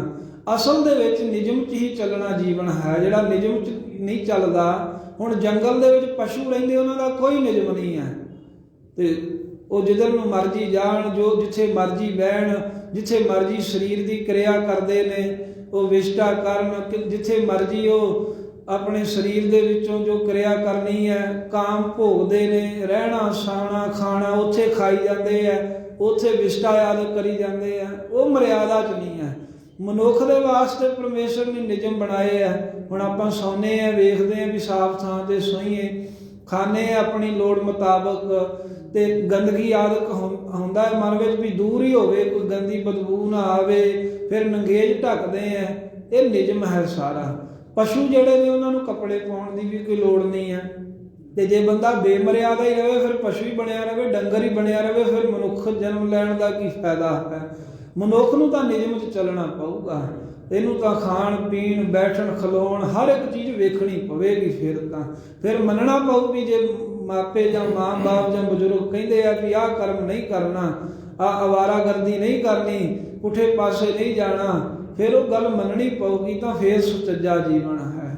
ਨਹੀਂ ਤਾਂ ਅਵਾਰਾਗਰਦੀਆਂ ਕਰਨੀਆਂ, ਪੁੱਠੇ ਕਰਮ ਕਰਨੇ, ਤਾਂ ਉੱਤੋਂ ਕਹਿਣਾ ਵੀ ਸਾਡੀ ਜ਼ਿੰਦਗੀ ਹੈ, ਇਹ ਕੋਈ ਬਹੁਤਾ ਸੋਹਣਾ ਜੀਵਨ ਨਹੀਂ ਹੋ ਸਕਦਾ। ਉਹ ਸਮਾਜ ਵਾਸਤੇ ਕੋਈ ਚੰਗੇ ਨਹੀਂ ਉਹ ਲੋਕ ਹੋ ਸਕਦੇ ਜਿਹੜੇ ਮਾੜੇ ਕੰਮ ਕਰਕੇ ਵੀ ਆਪਣੀ ਜ਼ਿੰਦਗੀ ਦੀ ਆਪਣੀ ਆਜ਼ਾਦੀ ਸਮਝਦੇ ਨੇ, ਕਹਿੰਦੇ ਵੀ ਸਾਡੀ ਇਹ ਫਰੀਡਮ ਹੈ, ਸਾਡੀ ਇਹ ਚੁਆਇਸ ਹੈ, ਕਿਉਂਕਿ ਸਾਡੀ ਲਾਈਫ ਹੈ। ਸਤਿਗੁਰੂ ਮਹਾਰਾਜ ਸਾਹਿਬ ਇਹਨਾਂ ਚੀਜ਼ਾਂ ਨੂੰ ਚੰਗਿਆਂ ਨਹੀਂ ਸਮਝਦੇ। ਭਗਤ ਬੇਣੀ ਜੀ ਸਾਨੂੰ ਇੱਥੇ ਸਿੱਖਿਆ ਦੇ ਰਹੇ ਨੇ ਵੀ ਚੰਗਾ ਕੀ ਹੈ, ਮਾੜਾ ਕੀ ਹੈ, ਇਹ ਜੇ ਕੋਈ ਤੈਨੂੰ ਦੱਸਦਾ ਹੈ ਤਾਂ ਇਸ ਗੱਲ ਨੂੰ ਪਛਾਣਿਆ ਹੀ ਨਹੀਂ, ਸਗੋਂ ਸਿੱਖਿਆ ਦੇਣ ਵਾਲੇ ਨੂੰ ਉਲਟਾ ਹੀ ਕਹਿੰਦਾ ਵੀ ਤੂੰ ਮੈਨੂੰ ਸਮਝਾਉਣ ਵਾਲਾ ਕੀ ਹੈ। ਚੰਗਾ ਸੀ ਨਿਯਮ ਵਿੱਚ ਰਹਿਣਾ, ਆਪਣੇ ਘਰ ਦਾ ਵਫਾਦਾਰ ਰਹਿਣਾ, ਕਿਸੇ ਦਾ ਭਲਾ ਕਰਨਾ। ਮਾੜਾ ਸੀ ਪਰਾਏ ਘਰਾਂ ਵੱਲ ਵੇਖਣਾ, ਚੋਰੀ ਯਾਰੀ ਕਰਨੀ। ਇਹਨਾਂ ਚੀਜ਼ਾਂ ਦੀ ਪਛਾਣ ਹੀ ਨਹੀਂ ਕੀਤੀ ਚੰਗੇ ਮੰਦੇ ਦੀ। ਉਨਮਤ ਕਾਮ ਮਹਾ ਵਿਭੂਤੈ। ਉਨਮਤ ਕਾਮ ਕਹਿੰਦੇ ਵੀ ਉਨਮਤ ਕੀ ਹੈ, ਕਾਮ ਵਿੱਚ ਮਸਤੀ ਹੋ ਗਿਆ, ਬਸ ਕਾਮਨਾਵਾਂ ਦੇ ਵਕਾਰਾਂ ਚੈਨ ਖੁੱਭ ਗਿਆ, ਕੁਝ ਨਹੀਂ ਦੇਖਦਾ। ਤੇ ਮਹਾ ਬਿਖ ਭੁੱਲੈ, ਕਹਿੰਦੇ ਮਹਾ ਬਹੁਤਾ ਹੀ ਬਿਖ ਵਿਸ਼ੇ ਵਕਾਰਾਂ ਵਿੱਚ ਲੱਗ ਕੇ ਭੁੱਲੈ, ਵਾਹਿਗੁਰੂ ਵੱਲੋਂ ਚੰਗੇ ਕੰਮਾਂ ਵੱਲੋਂ ਭੁੱਲ ਹੀ ਗਿਆ ਹੈ। ਪਾਪ ਪੁੰਨ ਨਾ ਪਛਾਨਿਆ। ਪਾਪ ਕੀ ਹੈ, ਪੁੰਨ ਕੀ, ਇਸ ਗੱਲ ਨੂੰ ਪਛਾਣਿਆ ਸਮਝਿਆ ਨਹੀਂ ਹੈ ਵੀ ਮੈਂ ਪਾਪ ਕਰ ਰਿਹਾ ਕਿ ਚੰਗਾ ਕੰਮ ਕਰ ਰਿਹਾ। ਸੁਤ ਸੰਪਤ ਦੀ ਗਿਹੁ ਮਨ ਗਰਬਿਆ। ਫਿਰ ਜਵਾਨੀ ਏਦਾਂ ਲੰਘ ਗਈ ਤਾਂ ਢਲਦੀ ਜਵਾਨੀ ਦੀ ਅਵਸਥਾ ਆ ਗਈ। ਉਦੋਂ ਵੇਖਦਾ ਏ ਇਹ ਮੇਰੀਆਂ ਧੀਆਂ, ਮੇਰੇ ਪੁੱਤ, ਇਹ ਸੰਪਤ ਵਿਭੂਤੀ ਵੀ ਮੇਰੇ ਇੰਨੇ ਪੈਸੇ, ਮੈਂ ਇੰਨੀ ਕਮਾਈ ਕੀਤੀ ਹੈ, ਇੰਨੀ ਮਾਇਆ ਜੋੜ ਲਈ, ਇੰਨੇ ਪਦਾਰਥ ਲੈ ਆਂਦੇ। ਸੁੱਤ ਧੀਆਂ ਪੁੱਤਰਾਂ ਨੂੰ ਵੇਖਦਾ ਹੈ, ਸੰਪਤੀ ਨੂੰ ਵੇਖਦਾ ਹੈ। ਸੁੱਤ ਸੰਪਤ ਦੇਖ ਇਹੋ ਮਨ ਗਰਬਿਆ, ਇਹ ਮਨ ਦੇ ਵਿੱਚ ਹੰਕਾਰ ਕਰਦਾ ਹੈ, ਮੇਰੀ ਮਾਇਆ, ਮੈਂ ਇੰਨੀ ਜ਼ਮੀਨ ਦਾ ਮਾਲਕ ਹਾਂ, ਆ ਮੇਰੀ ਕੋਠੀ ਹੈ, ਇਹ ਕਾਰ ਮੋਟਰ ਗੱਡੀਆਂ, ਇਹ ਨੌਕਰ ਚਾਕਰ, ਆ ਮੇਰੇ ਸੰਬੰਧੀ, ਆ ਮੇਰਾ ਪਰਿਵਾਰ। ਕਹਿੰਦੇ ਵੀ ਢਲਦੀ ਜਵਾਨੀ ਦੀ ਅਵਸਥਾ 'ਚ ਵੀ ਨਹੀਂ ਨਾਮ ਜਪਿਆ, ਉਦੋਂ ਵੀ ਉਲਟਾ ਹੰਕਾਰ ਹੀ ਕਰਨ ਲੱਗ ਪਿਆ ਆਪਣੇ ਪਰਿਵਾਰ ਦਾ ਤੇ ਆਪਣੀ ਜਾਇਦਾਦ ਸੰਪਦਾ ਦਾ।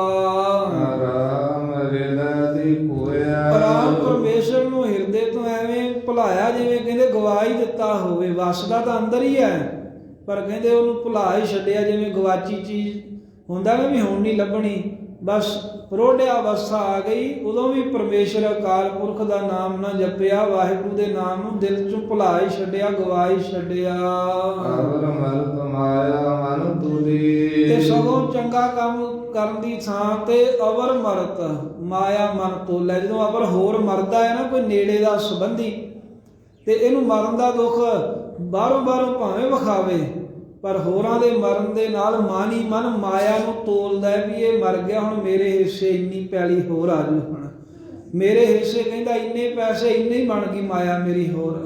ਇੱਦਾਂ ਹੀ ਹੁੰਦਾ ਹੈ ਬਹੁਤ।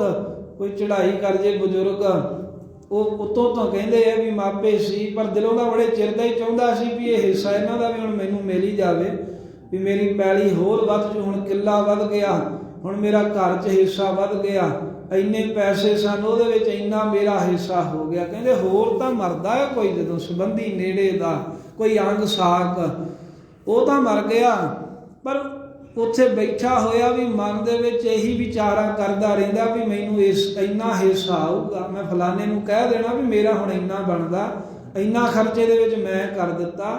ਜਦੋਂ ਕਦੇ ਬਜ਼ੁਰਗਾਂ ਦੇ ਚੜ੍ਹਾਈ ਕਰਨ ਤੇ ਖਰਚਾ ਕਰ ਦਿੱਤਾ, ਫਿਰ ਆਪਸ ਵਿੱਚ ਵਿਚਾਰਾਂ ਕਰਦੇ ਹਨ ਵੀ ਮੇਰੇ ਇੰਨੇ ਪੈਸੇ ਬਣ ਗਏ, ਇਹਦੇ ਇੰਨੇ ਬਣ ਗਏ। ਫਿਰ ਉਦੋਂ ਲੜਾਈਆਂ ਕਰਦੇ ਵੀ ਮੈਂ ਇੰਨਾ ਖਰਚਾ ਕਰਤਾ, ਤੂੰ ਮੇਰਾ ਹਿੱਸਾ ਨਹੀਂ ਦਿੰਦਾ, ਪਾਠ ਕਰਾ ਦਿੱਤਾ ਏ, ਆਹ ਲੰਗਰ ਲਵਾਇਆ, ਆਹ ਰਸਤਾਂ ਲਿਆਂਦੀਆਂ, ਉਹਨੂੰ ਪੈਸੇ ਦਿੱਤੇ, ਉਹਨੂੰ ਦਿੱਤੇ। ਉਹ ਜਿਨ੍ਹਾਂ ਨੇ ਜੰਮਿਆ ਹੁੰਦਾ ਫਿਰ ਉਹਨਾਂ ਦਾ ਭੋਗ ਪਵਾ ਕੇ ਕਈ ਆਪਸ ਵਿੱਚ ਲੜਦੇ ਹੁੰਦੇ ਨੇ ਭਰਾ ਵੀ ਰਿਸ਼ਤੇਦਾਰ, ਵੀ ਇੰਨਾ ਹਿੱਸਾ ਇਹਦਾ ਬਣਦਾ, ਦਿੰਦਾ ਕਿਉਂ ਨਹੀਂ? ਉਹ ਕਹਿੰਦਾ ਮੈਂ ਕਿਉਂ ਦੇਵਾਂ, ਪੈਲੀ ਤੇ ਸਾਰੀ ਤੁਸੀਂ ਸਾਂਭ ਲਈ, ਪੈਸੇ ਤੁਸੀਂ ਸਾਂਭ ਲਓ। ਇੱਦਾਂ ਦੀਆਂ ਗੱਲਾਂ ਚੱਲਦੀਆਂ ਨੇ। ਉਹ ਅਸਲੀਅਤ ਹੈ ਨਾ ਜੋ ਸਾਡੇ ਜੀਵਨ ਦੀ, ਉਹ ਸਾਰੀ ਸਾਹਮਣੇ ਰੱਖ ਕੇ ਸਾਨੂੰ ਸ਼ੀਸ਼ਾ ਵਿਖਾ ਰਹੇ ਨੇ। ਮਾਤਾ ਦੇ ਗਰਭ ਤੋਂ ਲੈ ਕੇ ਮੌਤ ਤੀਕਰ ਜਿਵੇਂ ਜਿਵੇਂ ਮਨੁੱਖ ਕਰਦਾ ਰੱਬ ਨੂੰ ਭੁਲਾ ਕੇ। ਭਗਤ ਬੇਣੀ ਜੀ ਕਹਿੰਦੇ ਹੋਰ ਤਾਂ ਕੋਈ ਮਰ ਗਿਆ ਨੇੜੇ ਤੇੜੇ ਦਾ ਸੰਬੰਧੀ ਤਾਂ ਇਹ ਜੀਵ ਤੂੰ ਮਨ ਵਿੱਚ ਮਾਇਆ ਹੀ ਤੋਲਦਾ ਵਿਚਾਰਦਾ ਵੀ ਮੇਰੇ ਹਿੱਸੇ ਕੀ ਆਵੇਗਾ, ਹੁਣ ਮੈਨੂੰ ਕੀ ਮਿਲੇਗਾ।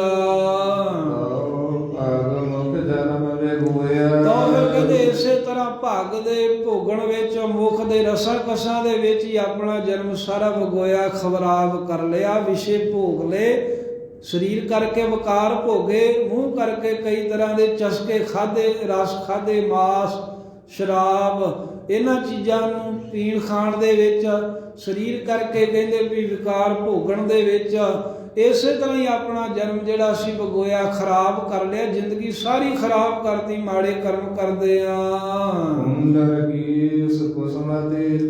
ਫਿਰ ਪ੍ਰੋਲਿਆ ਅਵਸਥਾ ਵੀ ਏਦਾਂ ਹੀ ਲੰਘ ਗਈ, ਫਿਰ ਸਹਿਜੇ ਸਹਿਜੇ ਠਾਂ ਨੂੰ ਆ ਗਿਆ। ਹੁਣ ਬੜੇ ਭਾ ਗਿਆ ਹੈ। ਪੁੰਡਰ ਕੇਸ, ਪੁੰਡਰ ਹੁੰਦਾ ਚਿੱਟੇ, ਕੇਸ ਚਿੱਟੇ ਹੋ ਗਏ। ਕਿੰਨੇ ਕੁ ਕਹਿੰਦੇ ਕੁਸਮ ਤੇ ਧੌਲੇ, ਜਿਵੇਂ ਚਿੱਟੇ ਰੰਗ ਦਾ ਕਮਲ ਦਾ ਫੁੱਲ ਹੁੰਦਾ ਉਹਦੇ ਨਾਲ ਵੀ ਕਹਿੰਦੇ ਚਿੱਟੇ ਕੇਸ ਆ ਗਏ ਸਰੀਰ ਦੇ ਉੱਤੇ। ਤੇ ਜਿਹੜੀ ਬਾਣੀ ਬੋਲੇਗਾ ਨਾ ਫਿਰ ਉਦੋਂ ਸਪਤ ਪਤਾਲ ਕੀ ਬਾਣੀ, ਜਿਵੇਂ ਕੋਈ ਸਤਵੇਂ ਪਤਾਲ ਚੋਂ ਬੋਲਦਾ ਹੁੰਦਾ ਨਾ, ਭਾਵ ਕਿ ਥੋੜੀ ਜੀ ਆਵਾਜ਼, ਮਸਾਂ ਹੀ ਆਵਾਜ਼ ਨਿਕਲਦੀ, ਫਿਰ ਬੋਲਿਆ ਨਹੀਂ ਜਾਂਦਾ। ਜੇ ਜ਼ੋਰ ਲਾ ਕੇ ਬੋਲੇ ਫਿਰ ਕਹਿੰਦੇ ਉੱਥੂ ਆਊਗਾ ਤੈਨੂੰ, ਫਿਰ ਹੋਰ ਹੀ ਖੰਘ ਜੀ ਸ਼ੁਰੂ ਹੋ ਜੂਗੀ। ਇਸ ਤਰ੍ਹਾਂ ਚਿੱਟੇ ਕੇਸ ਹੋ ਜਾਣੇ ਜਦੋਂ ਤੇਰੇ ਭਲਿਆ, ਸਾਰੀ ਜ਼ਿੰਦਗੀ ਐਵੇਂ ਲੰਘਾ ਲਈ। ਤੇ ਸਤਵੇਂ ਪਤਾਲ ਤੋਂ ਜਿਵੇਂ ਕੋਈ ਆਵਾਜ਼ ਮਾਰ ਰਿਹਾ ਹੋਵੇ, ਪਾ ਬੜੀ ਦੂਰੋਂ ਕੋਈ ਆਵਾਜ਼ ਮਾਰੇ ਤੇ ਥੋੜੀ ਜਿਹੀ ਸੁਣਦੀ ਆ ਨਾ, ਕਹਿੰਦੇ ਇੰਨੀ ਕੀ ਆਵਾਜ਼ ਨਿਕਲਦੀ ਹੈ। ਫਿਰ ਜਦੋਂ ਸਰੀਰ ਤੇ ਚਿੱਟੇ ਧੌਲੇ ਆ ਗਏ, ਬਿਰਧ ਅਵਸਥਾ ਆ ਗਈ। ਲੋਚਨ ਸ਼ਰਮ ਹੈ ਬੁੱਧ ਬਲ ਨਾਠੀ। ਲੋਚਨ ਸ਼ਰਮ ਹੈ, ਲੋਚਨ ਅੱਖਾਂ ਦੇ ਵਿੱਚੋਂ ਪਾਣੀ ਸ਼ਰਮ ਹੈ। ਕਹਿੰਦੇ ਵੀ ਤੇਰੇ ਚੋਣ ਲੱਗ ਪਾਏਗਾ, ਪਾਣੀ ਵਗੂਗਾ, ਹਰ ਸਮੇਂ ਗਿੱਡ ਜੀ ਵਗਦੀ ਰਿਹਾ ਕਰੇਗੀ, ਹਰ ਸਮੇਂ ਪਾਣੀ ਵਗੂਗਾ। ਅੱਖਾਂ ਦੀ ਜਿਹੜੀ ਨਿਗਾਹ ਘਟ ਜਾਏਗੀ, ਅੰਨਿਆਂ ਵਾਂਗ ਹੀ ਹਾਲਤ ਹੋ ਜਾਏਗੀ। ਉਹ ਕਹਿਣ ਨੂੰ ਦਿਖਦਾ ਜ਼ਰੂਰ ਹੈ ਪਰ ਦਿਖੇਗਾ ਸਾਰਾ ਧੁੰਦਲਾ। ਅੱਖਾਂ ਦੇ ਵਿੱਚੋਂ ਹਰ ਸਮੇਂ ਪਾਣੀ ਜਦੋਂ ਵਹੇਗਾ ਤੇਰੇ ਬੁਢੇਪੇ ਦੀ ਅਵਸਥਾ ਦੇ ਵਿੱਚ। ਬੁੱਧ ਬਲ ਨਾਠੀ, ਤੇ ਕਹਿੰਦੇ ਵੀ ਫਿਰ ਬੁੱਧੀ ਦਾ ਬਲ ਵੀ ਨੱਠ ਗਿਆ। ਹੁਣ ਚੇਤਾ ਨਹੀਂ ਆਉਂਦਾ, ਚੇਤਾ ਤਾਂ ਕਰਦਾ ਏ, ਕਹਿੰਦਾ ਵੀ ਜਵਾਨਾ ਸਿਆਣ ਤਾਂ ਤੈਨੂੰ ਲਿਆ ਪਰ ਮੈਨੂੰ ਚੇਤਾ ਨਹੀਂ ਆ ਰਿਹਾ, ਤੇਰਾ ਨਾਮ ਪਤਾ ਨਹੀਂ ਲੱਗ ਰਿਹਾ ਕੌਣ ਹੈ। ਫਿਰ ਉਹ ਦੱਸਦੇ ਨੇ ਵੀ ਇਹ ਤੁਹਾਡਾ ਹੀ ਹੈ। ਅੱਛਾ ਫਿਰ ਇਦਾਂ ਕਰੂਗਾ। ਕਹਿੰਦੇ ਬੁੱਧ ਦਾ ਵੀ ਜਿਹੜਾ ਬਲ ਹੈ, ਭਾਵ ਬੁੱਧੀ ਦੀ ਯਾਦਦਾਸ਼ਤ ਘਟ ਗਈ, ਸਰੀਰ ਦਾ ਬਲ ਵੀ ਬੁਢੇਪੇ ਵਿੱਚ ਘਟ ਜਾਵੇਗਾ, ਇੰਦਰੀਆਂ ਦਾ ਬਲ ਕਮਜ਼ੋਰ ਪੈ ਜਾਵੇਗਾ, ਇੰਦਰੀਆਂ ਵਿੱਚ ਵੀ ਉਹ ਤਾਕਤ ਪਹਿਲਾਂ ਵਾਲੀ ਰਹਿੰਦੀ ਨਹੀਂ ਹੈ। ਫਿਰ ਜਦੋਂ ਇਹ ਸਰੀਰ ਦਾ ਬਲ ਘਟ ਗਿਆ ਨਾ, ਫਿਰ ਬਿਰਧ ਅਵਸਥਾ ਦੇ ਵਿੱਚ ਵੀ ਕਾਮ ਪਵ ਸਮਾਧਾਣੀ, ਕਹਿੰਦੇ ਵੀ ਫਿਰ ਵੀ ਮਧਾਣੀ ਜਿਵੇਂ ਚੱਲਦੀ ਹੈ ਨਾ ਦੁੱਧ ਰਿੜਕਣ ਦੇ ਲਈ ਚਾਟੀ ਦੇ ਵਿੱਚ, ਉਹ ਇਸੇ ਤਰ੍ਹਾਂ ਕਹਿੰਦਾ ਫਿਰ ਤੇਰੇ ਅੰਦਰ ਜਦੋਂ ਬਿਰਧ ਅਵਸਥਾ ਸਰੀਰ ਦਾ ਇੰਦਰੀਆਂ ਦਾ ਬਲ ਘਟ ਗਿਆ, ਫਿਰ ਚੇਤਾ ਹੁੰਦਾ ਹੈ ਵੀ ਮੈਂ ਆਹ ਭੋਗਦਾ ਹੁੰਦਾ ਸੀ। ਕਹਿੰਦਾ ਜਵਾਨਾਂ ਜਦੋਂ ਤੇਰੇ ਵਰਗੇ ਹੁੰਦੇ ਸੀ ਅਸੀਂ ਬੜੀਆਂ ਛਾਲਾਂ ਮਾਰਦੇ ਸੀ, ਸਾਡੇ 'ਚ ਵੀ ਬੜਾ ਬਲ ਸੀ। ਫਿਰ ਅਵਕਾਰ ਭੋਗੇ ਚੇਤੇ ਆਉਂਦੇ ਆ ਜਵਾਨੀ ਦੇ ਵਿੱਚ ਵੀ ਆਹ ਅਵਕਾਰ ਇੱਦਾਂ ਮੈਂ ਭੋਗਦਾ ਰਿਹਾ, ਆਹ ਪਦਾਰਥ ਖਾਧੇ, ਆਹ ਐਸ਼ਾਂ ਮੈਂ ਮਾਣੀਆਂ। ਕਹਿੰਦੇ ਵੀ ਉਹ ਫਿਰ ਕਾਮਨਾਵਾਂ ਮਧਾਣੀ ਦੇ ਵਾਂਗ ਰਿੜਕਦੀਆਂ ਨੇ, ਕਿਉਂਕਿ ਵਾਸ਼ਨਾਵਾਂ ਤੇ ਹੈਗੀਆਂ ਨੇ, ਹਾਲਾਂ ਬੜੇਪੇ ਹੁਣ ਉਹ ਪੂਰੀਆਂ ਨਹੀਂ ਹੁੰਦੀਆਂ ਇੱਛਾਵਾਂ। ਫਿਰ ਜਵਾਨੀ ਦੇ ਦਿਨ ਚੇਤੇ ਕਰ ਕਰਕੇ ਤੇ ਉਹਨਾਂ ਵਾਸ਼ਨਾਵਾਂ ਨੂੰ, ਕਾਮਨਾ ਨੂੰ ਜਦੋਂ ਚੇਤੇ ਕਰਦਾ ਹੈ ਤੇ ਮਧਾਣੀ ਦੇ ਵਾਂਗ ਰਿੜਕਿਆ ਜਾਂਦਾ, ਭਾਵ ਕਿ ਦੁਖੀ ਹੁੰਦਾ ਹੈ ਵੀ ਹੁਣ ਮੈਂ ਉੱਦਾਂ ਕਿਉਂ ਨਹੀਂ ਭੋਗ ਸਕਦਾ। ਜਾਂ ਕਾਮ ਪਵ ਸਮਾਧਾਣੀ, ਕਹਿੰਦੇ ਵੀ ਜਿਵੇਂ ਮਧਾਣੀ ਚੱਲਦੀ ਹੈ ਇਸੇ ਤਰ੍ਹਾਂ ਬਿਰਧ ਅਵਸਥਾ ਤਾਂ ਹੋ ਗਈ, ਬੁਢੇਪਾ ਤਾਂ ਆ ਗਿਆ, ਸਰੀਰ ਦੀ ਤਾਕਤ ਤਾਂ ਘਟ ਗਈ, ਪਰ ਵਾਸ਼ਨਾਵਾਂ ਨੇ, ਕਾਮਨਾਵਾਂ ਨੇ ਹੋਰ ਜ਼ੋਰ ਪਾ ਲਿਆ। ਕਾਮਨਾਵਾਂ ਵਕਾਰ ਬੁਢੇਪੇ ਵਿੱਚ ਹੋਰ ਦੁਖੀ ਕਰਨ ਲੱਗ ਪਏ। ਜਿਵੇਂ ਮਧਾਣੀ ਚੱਲਦੀ ਹੈ ਇਵੇਂ ਵਾਸ਼ਨਾਵਾਂ ਅੰਦਰ ਚੱਲਦੀਆਂ, ਰਿੜਕਦੀਆਂ ਨੇ, ਸਰੀਰ ਨੂੰ ਦੁਖੀ ਕਰਦੀਆਂ ਹਨ ਪਰ ਪੂਰੀਆਂ ਨਹੀਂ ਹੁੰਦੀਆਂ।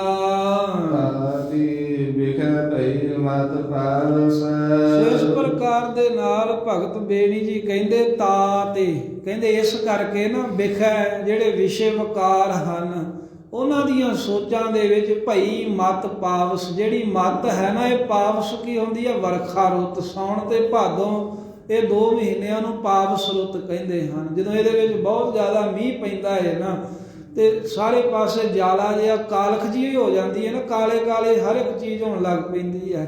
ਇਸੇ ਤਰ੍ਹਾਂ ਕਹਿੰਦੇ ਵੀ ਇਹ ਇਸ ਕਰਕੇ ਤੇਰੇ ਅੰਦਰ ਵਿਸ਼ੇ ਵਾਸ਼ਨਾਵਾਂ ਜਿਹੜੀਆਂ ਨੇ ਉਹ ਜਦੋਂ ਉਛਾਲਾ ਮਾਰਦੀਆਂ ਨੇ, ਮਧਾਣੀ ਦੇ ਵਾਂਗ ਅੰਦਰ ਰੇੜਕਾ ਚੱਲੀ ਜਾਂਦਾ ਹੈ।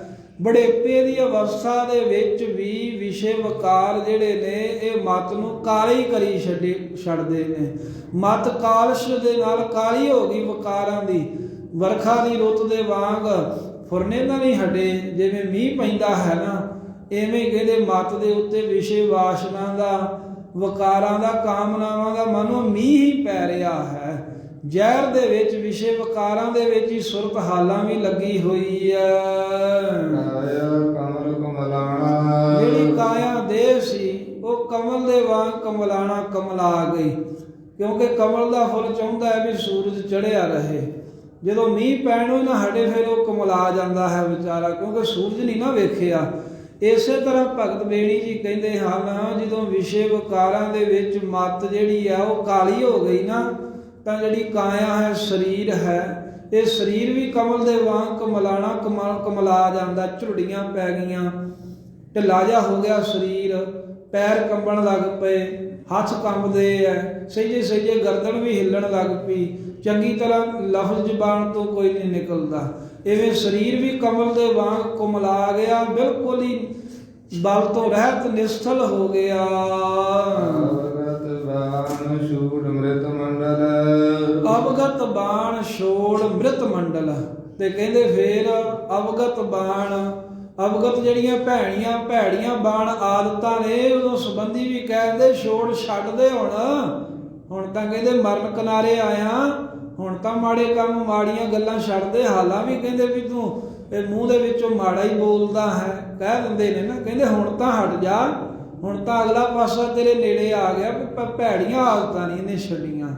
ਸੋ ਇਸੇ ਪ੍ਰਕਾਰ ਅਵਗਤ ਕੀ ਹੈ? ਅਵਗਤ ਪਰਮੇਸ਼ਰ ਨੂੰ ਕਹਿੰਦੇ ਹਨ, ਜੋ ਪਰਮੇਸ਼ਰ ਪ੍ਰਾਪਤ ਸਰੂਪ ਹੈ ਸਾਰਿਆਂ ਦੇ ਵਿੱਚ, ਜੋ ਗਿਆਨ ਸਰੂਪ ਹੈ। ਉਹਦੀ ਬਾਣੀ ਕੀ ਹੈ? ਬਾਣੀ ਭਾਵ ਕਿ ਵਾਹਿਗੁਰੂ ਦੀ ਜਿਹੜੀ ਬਾਣੀ ਹੈ ਨਾ, ਪਰਮੇਸ਼ਰ ਦਾ ਸਿਮਰਨ ਅੰਮ੍ਰਿਤ ਬਾਣੀ, ਉਹਨੂੰ ਛੱਡਿਆ ਹੋਇਆ ਹੈ, ਤਿਆਗਿਆ ਹੋਇਆ ਹੈ ਮ੍ਰਿਤ ਮੰਡਲ। ਕਹਿੰਦੇ ਵੀ ਤੂੰ ਮ੍ਰਿਤੂ ਦੇ ਮੰਡਲ ਸਮੂਹ ਦੇ ਵਿੱਚ ਹੈ, ਪਰ ਫਿਰ ਵੀ ਅੰਮ੍ਰਿਤ ਵਰਗੀ ਬਾਣੀ ਪਰਮੇਸ਼ਰ ਦੀ ਜਪਦਾ ਨਹੀਂ ਹੈ। ਪਤਾ ਹੈ ਵੀ ਇੱਥੇ ਮਰ ਜਾਣਾ ਹੈ। ਅਕਾਲ ਬਾਣੀ ਦਾ ਸਿਮਰਨ ਫਿਰ ਵੀ ਤਿਆਗਿਆ ਹੋਇਆ ਏ। ਆਓ ਪਾਛਾ ਪਛਤਾਣਾ, ਕਹਿੰਦੇ ਤੇਰੇ ਪੱਲੇ ਪਛਤਾਤਾਪ ਹੀ ਰਹੇਗਾ ਜੇ ਤੂੰ ਹੁਣ ਅਕਾਲ ਪੁਰਖ ਦੀ ਬਾਣੀ ਦਾ ਸਿਮਰਨ ਨਹੀਂ ਕਰੇਗਾ। ਤਾਂ ਇਸ ਮਿਰਤ ਮੰਡਲ ਸੰਸਾਰ ਦੇ ਵਿੱਚ ਵਾਹਿਗੁਰੂ ਦੀ ਬਾਣੀ ਦਾ ਤਿਆਗ ਕਰ ਦਿੱਤਾ, ਮਗਰੋਂ ਪਛਤਾਤਾਪ ਵੀ ਕਰੇਗਾ। ਜਦੋਂ ਟੇਢੀਆਂ ਜੂਨਾਂ 'ਚ ਗਿਆ, ਜਦੋਂ ਕਹਿੰਦੇ ਵੀ ਜਮਾਂ ਦੀ ਮਾਰ ਸਹਾਰੀ, ਫਿਰ ਦੁਖੀ ਹੋਵੇਗਾ। ਨਿਕੁਟੀ ਦੇਹ ਦੇਖ ਤਨੇ ਉਪਜੈ, ਨਿਕੁਟੀ ਦੇਹ, ਨਿਕੁਟੀ ਨਿੱਕੀਆਂ ਦੇਹਾਂ ਵੇਖ ਕਰਕੇ ਨਾ, ਭਾਵ ਕਿ ਕਦੀ ਪੋਤਰੇ ਕਦੀ ਦੋਤਰੇ, ਐਵੇਂ ਟੱਬਰ ਵੇਖ ਕੇ ਤੇ ਉਹਨਾਂ ਨੂੰ ਵੇਖ ਕੇ ਧੁਨੀ ਉਪਜੈ, ਧੁਨ ਉਪਜੈ। ਧੁਨ ਕੀ ਉਪਜਦੀ ਹੈ? ਅੰਦਰ ਚਾਅ ਆਉਂਦਾ ਹੈ, ਬੜਾ ਖੁਸ਼ ਹੁੰਦਾ ਹੈ, ਦੱਸਦਾ ਹੈ ਲੋਕਾਂ ਨੂੰ, ਕਹਿੰਦੇ ਆਹ ਆਪਣਾ ਦੋਤਰਾ ਹੈ, ਇਹ ਆਪਣਾ ਪੁੱਤਰਾ ਏ, ਇਹ ਆਪਣਾ ਪਰਿਵਾਰ ਹੈ, ਆਪਣੇ ਹੀ ਬੱਚੇ ਹੈ, ਕਹਿੰਦਾ ਸਾਰੇ ਆ ਆਪਣੇ ਭਾਣਦੇ ਹੈ। ਤੇ ਨਿਕਟੀ ਦੇ ਛੋਟੀਆਂ ਦੇਹਾਂ ਵੇਖ ਕੇ, ਪੋਤਰੇ ਦੋਤਰੇ ਵੇਖ ਕੇ ਧੁਨ ਉਪਜੈ, ਆਵਾਜ਼ਾਂ ਦਿੰਦਾ ਹੈ, ਲੋਕਾਂ ਨੂੰ ਦੱਸਦਾ ਏ, ਬਹੁਤ ਤੇਰੇ ਅੰਦਰ ਚਾਅ ਖੁਸ਼ੀ ਮਲਾਰ ਹੁੰਦਾ ਏ। ਮਾਨ ਕਰਤ ਨਹੀਂ ਬੂਝੈ, ਹਾਂ ਮਾਣ ਕਰਦਾ ਹੈ, ਮਾਣ ਇਹ ਕਰਦਾ ਏ। ਕਹਿੰਦਾ ਫਿਰ ਕੀ ਹੋ ਗਿਆ ਜੇ ਮੈਂ ਬੁੱਢਾ ਹੋ ਗਿਆ, ਮੇਰੀ ਡਗੋਰੀ ਹਾਲੇ। ਉਹਨਾਂ ਨੂੰ ਆਵਾਜ਼ ਮਾਰਦਾ, ਕਹਿੰਦਾ ਆਓ ਮੇਰੇ ਪੋਤਰੇ ਦੋਤਰੇ, ਆਓ ਬਾਪੂ ਲਾਗੇ ਬਹੋ। ਉਹ ਆਉਂਦੇ ਆ, ਫਿਰ ਭੱਜ ਜਾਂਦੇ ਆ, ਕਹਿੰਦੇ ਬਾਪੂ ਤੇਰੇ ਲਾਗੇ ਮੁਸ਼ਕ ਆਉਂਦਾ, ਅਸੀਂ ਖੇਡਣਾ ਜਾ ਕੇ, ਅਸੀਂ ਪੜ੍ਹਾਈ ਵੀ ਕਰਨੀ ਹੈ। ਉਧਰੋਂ ਨੂੰਹ ਰਾਣੀ ਦੀ ਵੀ ਆਵਾਜ਼ ਆ ਜਾਂਦੀ ਹੈ, ਬਾਪੂ ਇਹ ਮਾਤਾ ਸਾਰੀ ਦਿਹਾੜੀ ਬੱਚਿਆਂ ਨੂੰ ਆਵਾਜ਼ਾਂ ਮਾਰਦੇ ਰਹਿੰਦੇ, ਦੱਸ ਉਹਨਾਂ ਨੇ ਪੜ੍ਹਾਈ ਨਹੀਂ ਕਰਨੀ, ਹੋਰ ਕੋਈ ਕੰਮ ਨਹੀਂ ਹੈ। ਫੇਰ ਵੀ ਮਾਣ ਕਰਦਾ ਹੈ ਉਹਨਾਂ ਦੇ। ਉਹ ਧੱਕਾ ਮਾਰ ਕੇ ਲਾਗੇ ਉਹਦੀ ਲੰਘ ਜਾਂਦੇ ਆ, ਕੋਈ ਪੁੱਛਦਾ ਨਹੀਂ ਹੈ ਮੰਜੇ ਦੇ ਪਏ ਨੂੰ, ਕੋਈ ਸੇਵਾ ਨਹੀਂ ਕਰਦਾ, ਪਰ ਇਹ ਫੇਰ ਵੀ ਮਾਣ ਕਰਦਾ ਹੈ। ਉਹਨਾਂ ਵੱਲ ਵੇਖ ਕੇ ਮਾਣ ਕਰਤ ਨਹੀਂ ਬੂਝੈ। ਕਹਿੰਦੇ ਵੀ ਇਸ ਗੱਲ ਨੂੰ ਸਮਝਦਾ ਹੀ ਨਹੀਂ ਹੈ ਵੀ ਭਾਈ ਮੈਂ ਕਾਹਦਾ ਮਾਣ ਕਰਦਾ ਹਾਂ, ਵੀ ਇਹ ਤਾਂ ਮੇਰੀ ਨਿਰਾਦਰੀ ਕਰਦੇ ਆ, ਪਰ ਫਿਰ ਵੀ ਖੁਸ਼ ਹੁੰਦਾ, ਹੱਸੀ ਜਾਂਦਾ ਹੈ। ਕੋਈ ਨਹੀਂ ਕਹਿੰਦਾ ਬੱਚੇ ਆ, ਵੱਡੇ ਹੋਣਗੇ ਸਮਝ ਜਾਣਗੇ। ਲਾਲਚ ਕਰ ਜੀਵਨ ਪਦ ਕਾਰਨ ਮਰਨ ਕਿਨਾਰੇ ਪਿਆ ਹੈ ਬੁਢੇਪੇ ਸਰੀਰ ਦੇ ਵਿੱਚ, ਕੋਈ ਕਹਿੰਦੇ ਤਾਕਤ ਨਹੀਂ ਰਹਿ ਜਾਂਦੀ, ਪਰ ਇਹ ਜੀਵ ਲਾਲਚ ਕਰੇ, ਫਿਰ ਵੀ ਲਾਲਚ ਕਰਦਾ। ਕਾਹਦਾ? ਜੀਵਨ ਪਦ ਕਾਰਨ, ਵੀ ਹੋਰ ਜੀ ਲਵਾਂ। ਮੰਜੇ ਤੇ ਪਿਆ ਹੈ, ਉੱਠਿਆ ਜਾਂਦਾ ਨਹੀਂ ਹੈ। ਉਹ ਵੀ ਕਹਿੰਦੇ ਆ ਵੀ ਇਹ ਗਲੋਂ ਨਹੀਂ ਲੱਥਦਾ ਬੁੜਾ, ਪਰ ਇਹ ਕਹਿੰਦਾ ਵੀ ਮੇਰੀ ਜ਼ਿੰਦਗੀ ਹੋਰ ਵੱਧ ਜਾਵੇ। ਮੇਰੇ ਹੋਰ ਕਹਿੰਦਾ ਵੀ ਹਾਲਾਂ ਮੈਂ ਪੋਤਰਿਆਂ ਦੇ ਦੋਤਰਿਆਂ ਦੇ ਹੋਰ ਕਾਰਜ ਵੇਖ ਲਵਾਂ, ਇਹਨਾਂ ਦੇ ਵਿਆਹ ਨਹੀਂ ਵੇਖਣੇ ਹਾਲਾਂ ਦਾ, ਕਹਿੰਦਾ ਮੈਂ ਵਿਆਹ ਵੇਖਣਾ ਆਪਣੇ ਦੋਤਰਿਆਂ ਪੋਤਰਿਆਂ ਦਾ। ਹਲੇ ਤਾਂ ਦੋਤਰੀਆਂ ਪੋਤਰੀਆਂ ਵਿਆਹੁਣੀਆਂ ਹਨ, ਹਜੇ ਨਹੀਂ ਮੈਂ ਮਰਦਾ, ਹਜੇ ਮੈਂ ਕਾਇਮ ਹਾਂ। ਐਵੇਂ ਜ਼ਿੰਦਗੀ ਦੇ ਵਾਸਤੇ ਲਾਲਚ ਕਰਦਾ। ਇੰਨੀ ਜ਼ਿੰਦਗੀ ਮਿਲੀ ਉਹ ਮਾੜੇ ਪਾਸੇ ਲਾ ਕੇ ਲੰਘਾਤੀ, ਨਾਮ ਜਪਿਆ ਨਹੀਂ, ਤੇ ਹਜੇ ਹੋਰ ਜ਼ਿੰਦਗੀ ਮਿਲੇ, ਹੋਰ ਜੀਵਨ ਬਣ ਜਾਵੇ, ਮੇਰੀ ਉਮਰ ਲੰਮੀ ਹੋਵੇ, ਇਹੀ ਲਾਲਚ ਕਰਦਾ ਏ। ਲੋਚਨ ਕਛੂ ਨਾ ਸੁਝੈ ਅੱਖਾਂ ਤੋਂ ਕਹਿੰਦੇ ਕੁਝ ਦਿਖਦਾ ਨਹੀਂ, ਅੰਨਾ ਹੋ ਗਿਆ ਤੇ ਇਹ ਕਹਿੰਦਾ ਵੀ ਮੇਰੀ ਉਮਰ ਲੰਮੀ ਹੋ ਜਾਵੇ। ਤੁਰਿਆ ਜਾਂਦਾ ਨਹੀਂ ਆ, ਕਹਿੰਦਾ ਵੀ ਉਮਰ ਲੰਮੀ ਹੋ ਜਾਵੇ। ਕੁਝ ਖਾਧਾ ਵੀ ਨਹੀਂ ਜਾਂਦਾ, ਫਿਰ ਵੀ ਕਹਿੰਦਾ ਵੀ ਉਮਰ ਮੇਰੀ ਹਜੇ ਲੰਮੀ ਹੋਵੇ। ਥਾਕਾ ਤੀਜ ਉਡਿਆ ਮਨ ਪੰਖੀ। ਤੇ ਭਗਤ ਬੇਣੀ ਜੀ ਕਹਿੰਦੇ ਵੀ ਇਸ ਤਰ੍ਹਾਂ ਥਾਕਾ ਤੇਜ, ਜਿਹੜਾ ਤੇਜ ਸੀ ਨਾ, ਬਲ ਸੀ ਸਰੀਰ ਦਾ, ਉਹ ਥੱਕ ਗਿਆ, ਪਾਪ ਰਹਿ ਗਿਆ। ਉਹ ਜਿਹਨੇ ਕਿਹਾ ਸੀ ਨਾ ਵੀ ਮਰ ਕੇ ਤਾਂ ਮੁਕਤੀ ਮਿਲ ਹੀ ਜਾਂਦੀ ਹੈ। ਬੇਣੀ ਜੀ ਕਹਿੰਦੇ ਵੀ ਵੇ ਸਾਰੀ ਉਮਰ ਜਿਹੜਾ ਵਿਸ਼ੇ ਵਕਾਰ ਹੀ ਭੋਗਦਾ ਰਹੇ, ਫਿਰ ਸਰੀਰ ਦਾ ਬਲ ਵੀ ਉਹਦਾ ਥੱਕ ਜਾਵੇ, ਤੇ ਦੱਸੋ ਨਾਮ ਜਪੇ ਨਾ, ਕਿਵੇਂ ਜੀਵਨ ਦੇ ਮਰਨ ਤੋਂ ਬਾਅਦ ਮੁਕਤੀ ਮਿਲਦੀ ਹੈ। ਥਾਕਾ ਤੇਜ, ਸਰੀਰ ਦਾ ਬਲ ਥੱਕ ਗਿਆ ਹੈ, ਤੇ ਉਡਿਆ ਮਨ ਪੰਖੀ, ਮਨ ਤੋਂ ਭਾਵ ਜੀਵ ਆਤਮਾ। ਫਿਰ ਅਖੀਰ ਕਹਿੰਦੇ ਮੌਤ ਆ ਗਈ ਜਦੋਂ, ਤੇ ਜੀਵ ਆਤਮਾ ਪੰਛੀ ਦੀ ਨਿਆਈ ਉਡਾਰੀ ਮਾਰ ਕੇ ਜਦੋਂ ਉੱਡ ਗਿਆ, ਚਲਾ ਗਿਆ ਪਰਲੋਕ ਨੂੰ। ਘਰ ਆਂਗਨ ਨਾ ਸੁਖ ਹੈ। ਫਿਰ ਜੋ ਘਰ ਆਂਗਨ ਤੋਂ ਭਾਵ ਹੈ ਇਸਤਰੀ, ਜਿਹੜੀ ਘਰ ਵਾਲੀ ਸੀ ਨਾ, ਕਹਿੰਦੇ ਉਹਨੂੰ ਵੀ ਹੁਣ ਸੁਖਾਈ ਸਿਖਾਉਂਦਾ ਨਹੀਂ ਹੈ। ਉਹ ਵੀ ਕਹਿੰਦੀ ਹੈ ਵੀ ਹੁਣ ਲੈ ਚਲੋ, ਉਹ ਵੀ ਰੋਂਦੀ ਹੋਈ ਹੈ ਵੀ ਕਿਤੇ ਪ੍ਰੇਤ ਬਣ ਕੇ ਫੇਰ ਨਾ ਆ ਜਾਵੇ। ਜਾਂ ਘਰ ਦੇ ਆਂਗਨ ਨਾਮ ਹੁੰਦਾ ਵਿਹੜੇ ਦਾ, ਘਰ ਦੇ ਵਿਹੜੇ ਵਿੱਚ ਪਿਆ ਹੋਇਆ ਵੀ ਕਹਿੰਦੇ ਕਿਸੇ ਨੂੰ ਸਿਖਾਵੇਂਗਾ ਚੰਗਾ ਨਹੀਂ ਲੱਗੇਗਾ। ਉਦੋਂ ਸਾਰੇ ਕਹਿਣਗੇ ਛੇਤੀ ਲੈ ਚਲੋ, ਛੇਤੀ ਲੈ ਚਲੋ, ਵੀ ਫਲਾਣੇ ਨੇ ਆਪਣੇ ਘਰੇ ਜਾਣਾ, ਉਹਨੇ ਵੀ ਜਾਣਾ, ਵੀ ਲੋਕਾਂ ਆਪੋ ਆਪਣੇ ਘਰੇ ਵੀ ਜਾਣਾ, ਹੁਣ ਇੱਥੇ ਬੈਠੇ ਹੀ ਨਾ ਰਹੋ, ਕਹਿੰਦੇ ਵੀ ਲੈ ਚਲੋ ਛੇਤੀ ਇਹਨੂੰ ਮੜੀਆਂ ਦੇ ਵਿੱਚ। ਮਹਾਰਾਜ ਸਾਹਿਬ ਜੀ ਕਹਿੰਦੇ ਘਰ ਦੇ ਵਿਹੜੇ ਵਿੱਚ ਪਿਆ ਵੀ ਕਦੋਂ ਫਿਰ ਕਿਸੇ ਨੂੰ ਤੂੰ ਚੰਗਾ ਨਹੀਂ ਲੱਗੇਗਾ, ਕਾਢੋ ਕਾਢੋ ਹੋਈ, ਸਾਰੇ ਇਹੀ ਕਹਿਣਗੇ ਛੇਤੀ ਲੈ ਚਲੋ ਵੀ ਮੜੀਆਂ ਅੰਦਰ। ਬੇਣੀ ਕਹਿ ਸੁਨਹੁਰੇ ਭਗਤਾ। ਇਹ ਜੀਵਨ ਦੀ ਅਸਲੀਅਤ ਕਹਿ ਕੇ ਭਗਤ ਬੇਣੀ ਜੀ ਕਹਿੰਦੇ ਹੈ ਰੱਬ ਦੇ ਪਿਆਰੇ ਸੰਤ ਭਗਤੋ, ਸੁਣਨਾ ਕਰੋ ਧਿਆਨ ਦੇ ਕੇ। ਕਹਿੰਦੇ ਸਾਰੀ ਉਮਰ ਜੇ ਕੋਈ ਵਿਸ਼ੇ ਵਾਸਨਾ ਵਕਾਰ ਭੋਗਣ ਵਿੱਚ ਜ਼ਿੰਦਗੀ ਲੰਘਾ ਦੇਵੇ, ਸਾਰੀ ਉਮਰ ਕੋਈ ਚੰਗਾ ਕਰਮ ਨਾ ਕਰੇ, ਦੱਸੋ ਵੀ ਫੇਰ ਨਾਮ ਜਪੇ ਤੋਂ ਬਿਨਾਂ ਮਰ ਕੇ ਮੁਕਤੀ ਕਿੰਨੇ ਪਾਈ ਹੈ? ਜਿਹਨੇ ਜ਼ਿੰਦਗੀ 'ਚ ਮੁਕਤੀ ਨਹੀਂ ਨਾ ਪਾਈ, ਜਿਹਨੂੰ ਜੀਵਨ ਮੁਕਤੀ ਨਹੀਂ ਮਿਲੀ, ਜਿਹਨੂੰ ਜਿਉਂਦਿਆਂ ਵਾਹਿਗੁਰੂ ਨਾਲ ਜੁੜਨ ਦਾ ਆਨੰਦ ਨਹੀਂ ਮਿਲਿਆ, ਮਰ ਕੇ ਉਹ ਕੀ ਮੁਕਤ ਹੋਊਗਾ? ਸਾਰੀ ਉਮਰ ਤਾਂ ਖੇ ਖਾਂਦਾ ਰਿਹਾ, ਵਿਸ਼ੇ ਵਕਾਰ ਭੋਗਦਾ ਰਿਹਾ, ਨਾਮ ਕਦੀ ਜਪਿਆ ਹੀ ਨਹੀਂ। ਸ਼ਰਾਬਾਂ ਕਬਾਬਾਂ ਨੂੰ ਖਾ ਪੀ ਲਿਆ, ਤਮਾਸ਼ੇ ਵੇਖ ਲਏ, ਨਾਚ ਵੇਖ ਲਏ, ਮੈਂ ਮੇਰੀ ਕਰਦਾ ਰਿਹਾ, ਹਉਮੈ ਨਿੰਦਾ ਚੁਗਲੀ ਕਰਦਾ ਰਿਹਾ, ਤੇ ਇਹੋ ਜਿਹੀ ਹਾਲਤ ਦੇ ਵਿੱਚ ਮਰ ਕੇ ਮੁਕਤ ਹੋਊਗਾ ਫਿਰ ਕੋਈ? ਕਹਿੰਦੇ ਨਹੀਂ ਹੋਵੇਗਾ। ਮੁਕਤ ਜਿਹਨੇ ਹੋਣਾ ਹੈ ਉਹਨੇ ਸੰਸਾਰ 'ਚ ਰਹਿੰਦੇ ਹੀ ਹੋਣਾ, ਕਿਉਂਕਿ ਗੁਰਮਤਿ ਨੇ ਜਿਉਂਦਿਆਂ ਮੁਕਤੀ ਪ੍ਰਵਾਨ ਕੀਤੀ ਹੈ। ਮਰਨੇ ਤੋਂ ਬਾਅਦ ਕਾਹਦੀ ਮੁਕਤੀ ਹੈ? ਜਿਹੜਾ ਜੀਵਨ ਮੁਕਤ ਹੋਊਗਾ ਉਹ ਮਰਨ ਤੋਂ ਬਾਅਦ ਜੂਨੀਆਂ ਤੋਂ ਮੁਕਤ ਹੋ ਸਕਦਾ ਹੈ, ਪਰ ਜਿਉਂਦਿਆਂ ਨਾਮ ਜਪ ਕੇ ਜੀਵਨ ਮੁਕਤੀ ਇਹ ਹੁੰਦੀ ਹੈ ਵੀ ਸੰਸਾਰ 'ਚ ਜਿਉਂਦਿਆਂ ਹੀ ਜਿਨ੍ਹਾਂ ਦੇ ਵਕਾਰਾਂ ਦਾ ਪ੍ਰਭਾਵ ਖਤਮ ਹੋ ਗਿਆ, ਸੰਸਾਰ 'ਚ ਰਹਿੰਦਿਆਂ ਹੋਇਆਂ ਹੀ ਜਿਨ੍ਹਾਂ ਦੀ ਲੜਾਈ ਝਗੜੇ ਨਿੰਦਾ ਚੁਗਲੀ ਈਰਖਾ ਸਭ ਖਤਮ ਹੋ ਗਏ, ਬਸ ਗ੍ਰਸਤ ਵਿੱਚ ਰਹਿੰਦੇ ਨੇ, ਧਰਮ ਦੀ ਕਿਰਤ ਕਰਦੇ ਨੇ ਤੇ ਪਰਮੇਸ਼ਰ ਦਾ ਨਾਮ ਜਪਦੇ ਨੇ, ਉਹ ਜੀਵਨ ਮੁਕਤ ਹਨ। ਉਹਨਾਂ ਨੇ ਆਨੰਦ ਮਾਣਿਆ ਵਾਹਿਗੁਰੂ ਦੀ ਪ੍ਰਾਪਤੀ ਦਾ। ਇਸ ਤਰ੍ਹਾਂ ਮਰ ਕੇ ਕਿਨੇ ਮੁਕਤੀ ਪਾਈ ਆ? ਜਿਹਨੇ ਸ਼ੰਕਾ ਕੀਤਾ ਸੀ ਵੀ ਨਾਮ ਜਪਣ ਦਾ ਕੀ ਫਾਇਦਾ, ਮਰ ਕੇ ਮੁਕਤ ਹੋ ਹੀ ਜਾਈਦਾ, ਫਿਰ ਚਰਨੀ ਪੈ ਗਿਆ ਭਗਤ ਬੇਣੀ ਜੀ ਦੇ। ਤੇ ਮੁਕਤੀ ਦੀ ਹਾਲਤ ਜਿਹੜੀ ਆ ਉਹ ਅਗਲੇ ਸ਼ਬਦ 'ਚ ਦੱਸਣਗੇ। ਭਗਤ ਰਵਿਦਾਸ ਸਾਹਿਬ ਜੀ ਦਾ ਨਾਲ ਪ੍ਰਕਰਮ ਜੋੜਿਆ ਮਹਾਰਾਜ ਸਾਹਿਬ ਜੀ ਨੇ ਵੀ ਉਹ ਜੋ ਮੁਕਤੀ ਦੀ ਅਵਸਥਾ ਹੈ ਨਾ, ਵੀ ਮਰ ਕੇ ਮੁਕਤੀ ਨਹੀਂ ਮਿਲਦੀ, ਫਿਰ ਮੁਕਤੀ ਕਦੋਂ ਮਿਲਦੀ ਤੇ ਕਿਵੇਂ ਮਿਲਦੀ ਹੈ। ਇਸ ਬਚਨ ਨੂੰ ਹੋਰ ਖੋਲ ਕੇ ਅਗਲੇ ਸ਼ਬਦ ਵਿੱਚ ਮਹਾਰਾਜ ਸਾਹਿਬ ਨੇ ਦੱਸਿਆ, ਜੋ ਆਪਾਂ ਕੱਲ ਸਰਵਣ ਕਰਾਂਗੇ। ਇਵੇਂ ਭਗਤ ਬੇੜੀ ਸਾਹਿਬ ਜੀ ਦਾ ਇਹ ਪਾਵਨ ਸ਼ਬਦ ਸਾਡੇ ਜੀਵਨ ਦੇ ਉਧਾਰ ਵਾਸਤੇ ਧੰਨ ਗੁਰੂ ਅਰਜਨ ਦੇਵ ਮਹਾਰਾਜ ਸਾਹਿਬ ਜੀ ਨੇ ਇਹ ਭਗਤਾਂ ਦੀ ਬਾਣੀ ਦਰਜ ਕੀਤੀ ਹੈ। ਇਹੀ ਸਾਡੀ ਜ਼ਿੰਦਗੀ ਦੀ ਅਸਲੀਅਤ ਹੈ। ਗੁਰਬਾਣੀ ਦੀ ਵਿਚਾਰ ਕਰਦੇ ਆ, ਅਨੇਕਾਂ ਭੁੱਲਾਂ ਗਲਤੀਆਂ ਹੋਈਆਂ ਨੇ, ਸ਼ਬਦ ਲੰਬੇਰਾ ਹੋਣ ਕਰਕੇ ਸਮਾਂ ਵੀ ਉੱਪਰ ਹੋਇਆ ਹੈ, ਪਰ ਫਿਰ ਵੀ ਸੰਖੇਪ ਰੂਪ ਦੇ ਵਿੱਚ ਜੋ ਅੱਜ ਦਾ ਦਿਹਾੜਾ ਹੈ, ਅਨੰਦਪੁਰ ਸਾਹਿਬ ਨੂੰ 8 ਮਹੀਨੇ ਦੇ ਘੇਰੇ ਪਿੱਛੋਂ ਤੇ ਝੂਠੀਆਂ ਗਊ ਅਤੇ ਕੁਰਾਨ ਸ਼ਰੀਫ ਦੀਆਂ ਕਸਮਾਂ ਜਦੋਂ ਖਾਧੀਆਂ ਪਹਾੜੀ ਰਾਜਿਆਂ ਨੇ ਅਤੇ ਔਰੰਗਜ਼ੇਬ ਦੀਆਂ ਫੌਜਾਂ ਨੇ, ਸਿੱਖਾਂ ਨੇ ਤੇ ਮਾਤਾ ਗੁਜਰੀ ਜੀ ਨੇ ਇਤਬਾਰ ਕਰ ਲਿਆ ਉਹਨਾਂ ਤੇ। ਮਹਾਰਾਜ ਕਹਿੰਦੇ ਇਤਬਾਰ ਨਾ ਕਰੋ, ਇਹ ਬੇਈਮਾਨ ਲੋਕ ਨੇ। ਤੇ ਇਹ ਫੇਰ ਵੀ ਕਹਿਣੋਂ ਹਟੇ ਨਾ। ਨਜ਼ਾਰਾ ਵਿਖਾਇਆ ਵੀ ਇੱਕ ਦਿਨ ਸਾਹਿਬਾਂ ਨੇ ਕੀ ਕੀਤਾ ਵੀ ਕੁਝ ਗੰਦੀਆਂ ਦੀਆਂ ਵਸਤੂਆਂ, ਕੋਈ ਟੁੱਟਾ ਭੱਜਾ ਸਮਾਨ, ਪਸ਼ੂਆਂ ਦੇ ਹੱਡ, ਗੋਹਾ, ਲਿੱਦ ਆਦਿਕ ਇਹ ਲੱਦ ਕੇ ਉੱਤੇ ਸੋਹਣੀਆਂ ਪੁਸ਼ਾਕਾਂ ਪਾ ਕੇ ਕੱਢੀਆਂ ਕਿਲੇ ਤੋਂ। ਰਾਤ ਦੇ ਸਮੇਂ ਖਜ਼ਾਨਾ ਮਹਾਰਾਜ ਦਾ ਜਾ ਰਿਹਾ, ਇਹ ਜਾਣ ਕੇ ਟੁੱਟ ਕੇ ਪੈ ਗਏ ਪਹਾੜੀਏ ਤੇ ਮੁਗਲ। ਫੇਰ ਸ਼ਰਮਿੰਦੇ ਹੋਏ ਤੇ ਮਾਫੀਆਂ ਮੰਗੀਆਂ ਸਨ ਤੇ ਦੋਹਰੇ ਕਸਮ ਖਾਧੀ ਇਹਨਾਂ ਨੇ।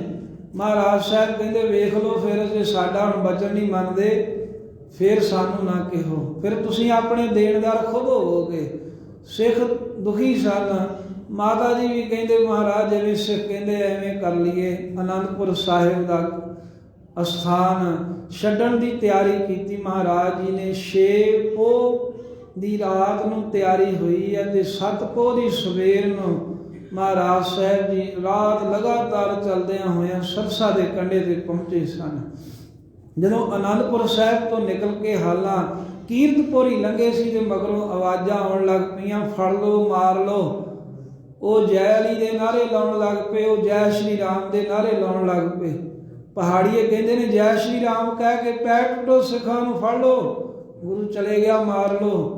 ਮੁਗਲ ਕਹਿਣ ਲੱਗੇ ਜੈ ਅਲੀ ਦਾ ਨਾਅਰਾ ਲਾ ਕੇ ਫੜ ਲਓ, ਜਾਣ ਨਾ ਦਿਓ।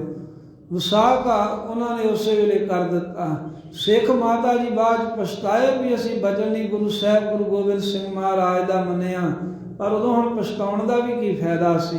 ਨਿਰਮੋਹਗੜ੍ਹ ਵਾਲੇ ਸਥਾਨ ਤੇ ਆਏ। ਇੱਥੇ ਭਾਈ ਉਦੇ ਸਿੰਘ ਨੂੰ ਮਹਾਰਾਜ ਨੇ ਕਿਹਾ ਵੀ ਇਹਨਾਂ ਦਾ ਡਟ ਕੇ ਸਾਹਮਣਾ ਕਰੋ, ਕਿਉਂਕਿ ਸਭ ਤੋਂ ਮਗਰ ਸਾਹਿਬਜ਼ਾਦਾ ਅਜੀਤ ਸਿੰਘ ਜਦੋਂ ਫੌਜਾਂ ਤੁਰਕਾਂ ਦੀਆਂ, ਮੁਗਲਾਂ ਦੀਆਂ, ਪਹਾੜੀਆਂ ਦੀਆਂ ਵਹੀਰ ਦੇ ਉੱਤੇ ਹਮਲਾ ਕਰਨ ਲਈ ਆ ਪਈਆਂ, ਮਹਾਰਾਜ ਦੇ ਸਾਹਿਬਜ਼ਾਦੇ ਅਜੀਤ ਸਿੰਘ ਨੇ ਉੱਥੇ ਫਿਰ ਉਹਨਾਂ ਨੂੰ ਰੋਕ ਛੱਡਿਆ ਤੇ ਭਾਈ ਉਦੇ ਸਿੰਘ ਨੂੰ ਸਾਹਿਬਜ਼ਾਦੇ ਅਜੀਤ ਸਿੰਘ ਦੀ ਮਦਦ ਕਰਨ ਵਾਸਤੇ ਭੇਜਿਆ ਵੀ ਤੁਸੀਂ ਉਹਨਾਂ ਦੀ ਜਾ ਕੇ ਮਦਦ ਕਰੋ।